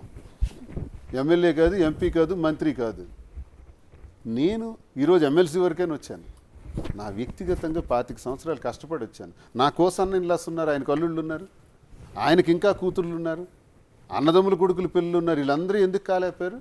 నేనే ఎందుకు అయిపోయాను సార్? ఒకటి ఇచ్చేస్తే రాదు సార్ రాజకీయం, ఆస్తులు, వారసత్వాలు. బెండు తెగిపోద్ది. కష్టమే మనకి ఇక్కడికి తెస్తుంది. రజనీకాంత్ ఒక సినిమాలో అంటాడు, ఊరికే ఏది రాదు, కష్టపడకుండా ఏది రాదు, వచ్చినా నిలబడదు అంటాడు ఆయన. It is fact. ఇతని కష్టంతో తిరిగి వాణి ఫాదర్ వాళ్ళ మిగతా సిస్టర్స్ కి, మిగతా కూతుర్లకి అందరికి పెళ్లిళ్ళు చేయడం, అందరికి లైఫ్ లీడ్ చేయడం, వాళ్ళ ఇల్లు గడపడం అన్ని ఇతని కష్టంతో ఇంకా గడిపారు. అది మా నియోజకవర్గం ప్రజలందరికీ తెలుసండి. ఏదో వాణి వచ్చేదో మాట్లాడేస్తే వాణి మాటకే వద్దాం సార్. నిజంగా నాకు ఇప్పుడు ఏవి లేవే అనుకోండి, లుంగి షర్ట్ గాడినే అనుకోండి, ఇలా అనొచ్చా? ఇలా భర్తను అవమానపరచొచ్చా? అంటే మధ్యతరగతి కుటుంబీకుడు మనిషి కాడా? మేము చచ్చిపోవాలా? Middle class, all middle class చచ్చిపోవాలండి. మాధురి గారు మీది అంటే, నేను శ్రీనివాస్ గారి దగ్గర నుంచి కానీ వాళ్ళ దగ్గర నుంచి 5 పైసలు తీసుకోవాల్సిన అవసరం లేదు, నేను అంత ఆ పరిస్థితుల్లో లేను, నా దగ్గరే డబ్బులు ఉన్నాయని మీరు చాలా సందర్భాల్లో చెప్పారు. మీ బ్యాక్గ్రౌండ్ ఏంటి అసలు? ఏంటి నా డబ్బులు తీసుకోవాలి, వాళ్ళ ఆస్తులు వీళ్ళ ఆస్తులు సంబంధం లేదండి. మా ఫాదర్ రియల్ ఎస్టేట్. మా father in law senior advocate, lawyer, తను డిస్ట్రిక్ట్కే ఫస్ట్ లాయరు. మా హస్బెండ్ ఇప్పుడు తను మెరైన్ ఇంజనీర్, తను ఆస్ట్రేలియన్ షిప్పింగ్ కంపెనీలో మెరైన్ ఇంజనీర్. ముందు నుంచి ఫ్యామిలీస్ అన్ని వెల్ సెటిల్డ్. సో ఆస్తుల కోసం, అంతస్తుల కోసం ఆలోచించాల్సిన అవసరం మాకు లేదు. సో రాజకీయాలుగా మాకు ఇంట్రెస్ట్ ఉంది, జగన్మోహన్ రెడ్డి గారు అంటే అభిమానం కాబట్టి వాళ్ళు పిలవగానే రాజకీయాల్లోకి వెళ్ళడం జరిగింది. ఆ తర్వాత ఇవన్నీ సిచ్యువేషన్స్, మా పరిస్థితులు ఇలా మారి ఇలా మా ఇద్దరం కలిసి ఉండడం జరిగింది. సో ఇక్కడ ఆస్తుల గురించి, డబ్బుల కోసం మా ఇద్దరి మధ్యన ఎప్పుడు ఆలోచన రాలేదు, ఎప్పటికీ రాదు కూడా. అతను ఎప్పుడు ఆ వాణికి మొత్తం అతను అంత ఆస్తి మొత్తం వాళ్ళకి ఇచ్చేసి కట్టుబట్టలతో రోడ్డు మీదకి వచ్చారు. ఇప్పుడు నా దగ్గర ఏం లేదు, అంతా తనకే రాస్తాను. తన ప్రాపర్టీస్ అన్ని వాణికి. ఇప్పుడున్న ఇల్లు కూడా లేదు, ఇల్లు ఇప్పుడున్న ఇల్లు తన పేరుకి రాస్తాను అనుకోండి. మిగతా మరొక ఇల్లు ఉంది, ఒక 6 to 7 crores వ్యాలిడ్ ఇల్లు, ఒక 20 కోట్ల విలువైన ఫ్యాక్టరీ, అన్ని రాసిచ్చేసి కొంత ఫైనాన్స్ క్యాష్. ఇప్పుడు వచ్చారు కట్టుబట్టలతో, అప్పుడు కాదు, ఇప్పుడు వచ్చారు అతను కట్టుబట్టలతో. ఇప్పుడు ప్యాంటు షర్ట్ ఇప్పుడు వచ్చారు మాధురి దగ్గర. భవిష్యత్తులో ఇప్పుడు అంటారు కదా అలాగా? లేదు సార్, నేనైతే నమ్ముతున్నాను మాకు అలాంటివి ఉండవు. చెప్తాను, మా ఇద్దరి మధ్యన అలాంటి ఆర్థిక లావాదేవీలు భవిష్యత్తులో ఎందుకన్నా ఇప్పుడే ఇప్పుడు పదవి లేదు నాకు. ఇప్పుడు ఈ పదవి ఉన్నా ఒకటే, లేకపోయినా ఒకటి, అపోజిషన్, డబ్బులు లేవు, ఏజ్ చూస్తే నాకు 58 ఇయర్స్, ఆమెకి 34 ఇయర్స్, జస్ట్ 35. ఇప్పుడు పుట్టినరోజు వస్తే 35లో 34 కంప్లీట్ అయ్యి 35 వస్తుంది. ఏంటి అవసరం ఉంటుంది నాతో ఉండవలసిన అవసరం? ఇక్కడ ఎథిక్స్ కాక, క్యారెక్టర్ కాక, మంచితనం కాక ఇంకే ఆలోచన ఉంటుంది చెప్పమనండి. విశ్లేషకులకి చెప్పమనండి, విమర్శకులకు చెప్పమనండి. ఆమెకి స్వార్థం ఉంది కాబట్టి నీ దగ్గరికి వచ్చింది, నీకు స్వార్థం ఉంది కాబట్టి నాలో స్వార్థం ఉండొచ్చేమో. ఎందుకంటే నాకు హెల్ప్ చేసే మనిషి నిన్న ఎవడో ఒక యూట్యూబర్ పెట్టాడు, దువార్స్ ఇట్ వాజ్ దగ్గర 1000 కోట్లు ఉన్నాయి, ఆ 1000 కోట్ల కోసమే మాధురి వచ్చింది, ఆ 1000 కోట్లు తీసుకున్నాక మాధురి మళ్ళీ వెళ్ళిపోతుంది, వాళ్ళకి ఇష్టం వచ్చింది వాళ్ళే రాసేసుకొని వాళ్ళే చేసేసుకొని ఏం మాట్లాడుతున్నారో కూడా అర్థం కాని స్థితిలో వాళ్ళు ఉన్నారు. నవ్వు వస్తుంది నాకు అవన్నీ చూసి. చివరిగా చెప్పండి, నా ఇద్దరుని చాలా వరకు పెద్దవాళ్ళు చెప్తున్నది marriages are made in heaven అంటారు. మీ లైఫ్లో చూస్తే పూర్తి భిన్నంగా ఉంటుంది. మీరు నమ్ముతున్నారా మీ ఇద్దరు? మరి ఇప్పుడు మమ్మల్ని కలిపింది అదే అనుకుంటున్నాను. This moment made in heaven అనుకుంటున్నాను. మేము ఇద్దరు అదే అనుకుంటున్నాం. మేము కలవడం అన్నది నేను అనుకుంటాను. నా మీద ఎంత అభిమానం చూపించి నన్ను అనుక్షణం నాకు నా ఉదయం లేచే దగ్గర నుంచి మళ్ళీ నిద్రపోయే వరకు భోజనాల విషయంలో కానీ, బట్టల విషయంలో కానీ, టీ కాఫీల దగ్గర నుంచి కానీ ప్రతి విషయంలో ఎంత కేరింగ్ తీసుకుని చేస్తుంది ఈ అమ్మాయి. ఏంటి సంబంధం? ఏదైనా రుణానుబంధం ఉందా, లేదా పూర్వజన్మ రిలేషన్ ఏమైనా ఉందా? నాకు అర్థం కావట్లే. ఉందంటారు ఏదైనా పూర్వజన్మ రిలేషన్ అయితే? ఉంటుందండి. నాకు అనిపిస్తుంది మా ఇద్దరి మధ్యలో ఏదో రిలేషన్షిప్ ఉందని. పనుల మీద ఆధారపడే బ్రతుకున్నది. అండ్ ఆడవాళ్ళు కూడా ఎప్పుడు కూడా వాణి చేసిన తప్పు అంటే మీరు మొన్న ఇందాక అన్నారు ఎగ్జాంపుల్గా తీసుకోవచ్చు అంటే, వాణి చేసినట్టు ప్రపంచంలో నాకు తెలిసి ఏ లేడీ కూడా ఇలా చేయదు, ఏ హస్బెండ్ కూడా ఎవరు అలా చేయరు. తను అలా చేసింది నా లైఫ్ని, అతని లైఫ్ని రూయిన్ చేసింది. ఆడపిల్లలు స్పెషల్గా పుడతారు, భగవంతుడు పుట్టిస్తాడు. అది మగవాడు చేసే ప్రతి పని చేయడానికి కాదు, మగవాడు చేయలేని కొన్ని పనులు చేయడానికి ఆడదాన్ని దేవుడు సృష్టిస్తాడు. దానికంటూ ఒక విలువ ఉంటుంది, అది నిలబెట్టుకోవాలంటాను నేను. అంతే. తనతో పాటు ఫైట్ చేసి నీది నాకు కావాలి, నువ్వు వెళ్తుంటే నేను వెళ్ళాలి, నువ్వు ఎదుగుతుంటే నేను ఎదగాలి, నీ పదవి నాకు కావాలి, ఆశ నాకు కావాలి అనుకోకూడదు. స్పెషల్గా మేడ్ చేస్తాడు ఆడవాళ్ళు భగవంతుడు, నేను నమ్ముతాను. అంటే మీరు చేయలేని పనులు మేము చాలా చేయగలం, దానికోసమే భగవంతుడు సృష్టిస్తాడు. నువ్వు నేను ఒంటి చేత ఏమి హ్యాండ్లో ఏమి లేకుండా ఉన్నాను కదా, ఇదిగో నాకున్న ఆస్తి ఇది, నాకున్న డబ్బులు ఇది, ఏం చేయాలనుకుంటున్నావు నువ్వు చేసుకో అని నాకు చెప్పింది. ఇది సత్యం. ఆయన దగ్గర 1000 కోట్లు ఉన్నాయి, మీ దగ్గర? అదే అంటున్నాను, అతను 1000 కోట్లు ఎలా వస్తాయండి అతనికి? అతను మీ దగ్గర ఉన్నాయా అంటున్నాను. నా దగ్గర కూడా అంత ఏమీ లేదండి. 1000 కోట్లు 100 కోట్లు ఏం లేవు. బతకడానికి మాతో పాటు 10 మందిని బతికించడానికి సరిపడే ఉన్నాయి. మాకు పెద్ద పెద్ద ఆశలు లేవు అనమాట. ఇవి డబ్బులు కూడబెట్టేయాలి, 1000 కోట్లు సంపాదించాలి, దాచేసుకోవాలని ఆలోచన మాకు లేదు. బాధ్యతలు లేదు సార్. ఒక బంగ్లా, ఒక నా తిరగటానికి మంచి కార్లు, ప్రజాసేవ చేయడానికి ఖర్చుకి కావాల్సిన ధనం. రోజు ఒక 20-10 మంది వస్తారు. మాకు 5000 కావాలి, మాకు 2000 కావాలి, మేము ఫీజు కట్టలేకపోతున్నాం, ఆడపిల్ల పెళ్ళి ఉంది, ఇలా మా నెలకు ఒక 5-6 లక్షలు ఖర్చు ఉంటుంది. అలాంటి ఖర్చులు మా ఖర్చులు ఒక 5-6 లక్షలు ఉంటాయి. నెలకు 15 లక్షలు మాకు మా బండి నడవటానికి అవసరం ఉంటుంది. అంతకు మించి ఇంకేం కావాలి మాకు? పిల్లలకి 5గురికి చూడాల్సి ఉంది, వాళ్ళకి చేస్తాము, వాళ్ళకి తగిన ఏర్పాట్లు చేసుకుంటున్నాం. పిల్లలకి 5గురు పిల్లలకి కూడా బాగా. అదే అంటున్నాను, ఇప్పుడు దేవుడు ప్రత్యేకంగా సృష్టించిన 5 ఆడపిల్లలు ఉన్నారు మీకు, మీకు 2, మీకు 3. అదే వాళ్ళ భవిష్యత్తు వాళ్ళని భూమి మీద తీసుకొచ్చిన బాధ్యత మేము తీసుకొచ్చాం కాబట్టి, మాదే బాధ్యత కాబట్టి వాళ్ళ చదువులు, వాళ్ళ పెళ్ళిళ్ళు అన్నీ ఖచ్చితంగా మేమే చూసుకోవాలి. పిల్లల్ని కన్నం వరకే మన బాధ్యత. వాళ్ళ తలరాతలు మన కన్నే, వారు ఏమవుతారో పెద్ద అయితే ఏం చేయగలరో మనం ఏం చెప్పలేం. కానీ వాళ్ళని పెంచడం వరకు, వాళ్ళు చదివించడం వరకు, వాళ్ళు పెళ్ళిళ్ళు చేయడం వరకు బాధ్యత ఖచ్చితంగా ప్రతి తల్లిదండ్రులకు ఉంటుంది. ఆ బాధ్యత మేము తీసుకుంటాం అంతే. దానికి మించి ఇంకేం చేస్తాం? పిల్లలకి వాళ్ళు చదివిస్తాం. ఈ నిర్ణయం వల్ల వాళ్ళ ఎఫెక్ట్ కాకూడదు. మీకు ఇంకా ఒక బాధ్యత ఉన్నట్టుంది. ఇంకొక పాప పెళ్ళి ఉంది, శ్రీనివాస్ గారు. ఆమె పెళ్లి ఫస్ట్ ఆమె మ్యారేజ్ చేస్తాం. ఆమె మ్యారేజ్ కోసమే డబ్బులు ఫస్ట్ సంపాదించిస్తాం. మా పిల్లలు ఇంకా చిన్న పిల్లలు, ఇంకా ప్రెజెంట్ చదివిస్తాం. వాళ్ళ పిల్లలకి ఇంకా చాలా టైం ఉంది, వాళ్ళు మ్యారేజెస్ చేస్తాం అంతే. అంత there is no secrecy and there is no jealousies and egos and cunning thoughts. ఎలాగంటే చట్టపరంగా ఒక అంగీకారం వచ్చిన తర్వాత, మీకు లైన్ క్లియర్ అయిన తర్వాత ఇద్దరు చట్టపరంగా వస్తుందా రాదా అన్నీ అనవసరం. చెప్తున్నాను కదా, మా ఇద్దరం మానసికంగా పెళ్లి అయిపోయింది, మా ఇద్దరం భార్యాభర్తలమే. దీన్ని ఎవ్వరు ట్రోల్ చేయాల్సిన అవసరం లేదు. లీగల్ గా జరగలేదు. మీకు పబ్లిక్ గా మీకు పెళ్లి కావాలంటే లీగల్ గా చేసి చూపిస్తాం అంటున్నాను. మేమైతే పెళ్లి చేసేసుకున్నాం, మాకు మా మనసాక్షులు మాకు కలిసిపోయి మేము మానసికంగా కలిసిపోయాం. మేము భార్యాభర్తలు మాత్రమే, మేము భార్యాభర్తలమే. మీ అందరికి మా భార్యాభర్తలుగా మీకు ఫోటో కావాలి, మీకు ఒక ఫ్రేమ్ కావాలి, ప్రతి ఇంట్లో మీరు చూసుకుంటారంటే ఖచ్చితంగా లీగల్ గా అయ్యాక మీకు చేసి చూపిస్తాం అని చెప్తున్నాను అంతే. వారసుల సంగతి ఏంటి? వారసుల సంగతి కూడా అంతేనండి, లీగల్ ప్రొసీడింగ్స్ అయ్యాక లీగల్ గా కంటాం అంతే. ఓకే, ఆ ప్లాన్ కూడా ఉంది. నవ్వుతున్నారు శ్రీనివాస్ గారు. అంటే ఆ ఇద్దరు మొత్తం దువ్వాడ ఆడపిల్లలే మీకు. శ్రీనివాస్ అంటే గ్రేట్ లెజెండరీ అండి. తన లెగసీ ఎలాగా కంటిన్యూ అవ్వాలంటే ఒక వారసుడు ఉండాల్సిందే, అతనితో ఆగిపోకూడదని ఇంకో నా శ్రీనివాసుడు feeling. ఉండాలి. ఇంకో శ్రీనివాస్ ఉండాలని నా feeling, strong feeling. Right, thank you Srinivas గారు, థ్యాంక్ యూ మాధురి గారు. Thank you. అంటే ఇప్పుడు ఇద్దరికి ఒకటే నేను కంక్లూజ్ ఇవ్వాలనుకుంటున్నాను, Duvvada Srinivas, Duvvada Madhuri. Right, all the best. అంటే సొసైటీ ఏ విధంగా మిమ్మల్ని తీసుకుంటుంది, ఏ విధంగా మీ లైఫ్ నడుస్తుంది అనేది. ఏమండి సొసైటీ అయితే మమ్మల్ని తీసుకుందండి. ఈ పిల్ల సైనికులు ఉంటారు కదా కొంతమంది, జెండా కూలీలు, జెండాలు మోసే కూలీలు, పిల్ల సైనికులు, వాళ్ళేవో ట్రోల్ చేసి పెడుతున్నారు తప్పితే సొసైటీ పబ్లిక్ మనల్ని బాగా తీసుకుంది. ఎక్కడైనా ఒక చోట ఆగిపోద్దండి అది. అంతే అంతే, వాళ్ళే ప్రజలు మాకు తీసుకున్న తర్వాత మాకు నమ్మకం ఏంటంటే ప్రజలకి వాస్తవాలు చెబితే అది వాళ్ళు అది అది విన్న తర్వాత కావాలంటే అగ్రభాగాన్ని పెట్టగలరు, లేకపోతే నేల మీద తొక్కేయగలరు అధోపాతాలను. ఆ శక్తి ప్రజలకు ఉంది. అందుకే మేమేం ఆలోచించామంటే మన వాస్తవాలన్నీ ప్రజలకు చెప్దాం, వాళ్ళు వింటారు, వాళ్ళే నిర్ణయం తీసుకొని వాళ్ళే మనల్ని కాపాడుతారు. అది మా నమ్మకం. థ్యాంక్ యూ అండి, థ్యాంక్ యూ వెరీ మచ్. ఇది టోటల్గా ఒకే ఒక సింగిల్ వర్డ్తో దువ్వాడ శ్రీనివాస్, దువ్వాడ మాధురి ఇద్దరు కూడా ఇది చట్టం అంగీకరించినా అంగీకరించకపోయినా ఒక జర్నీ అని జరుగుతుంది.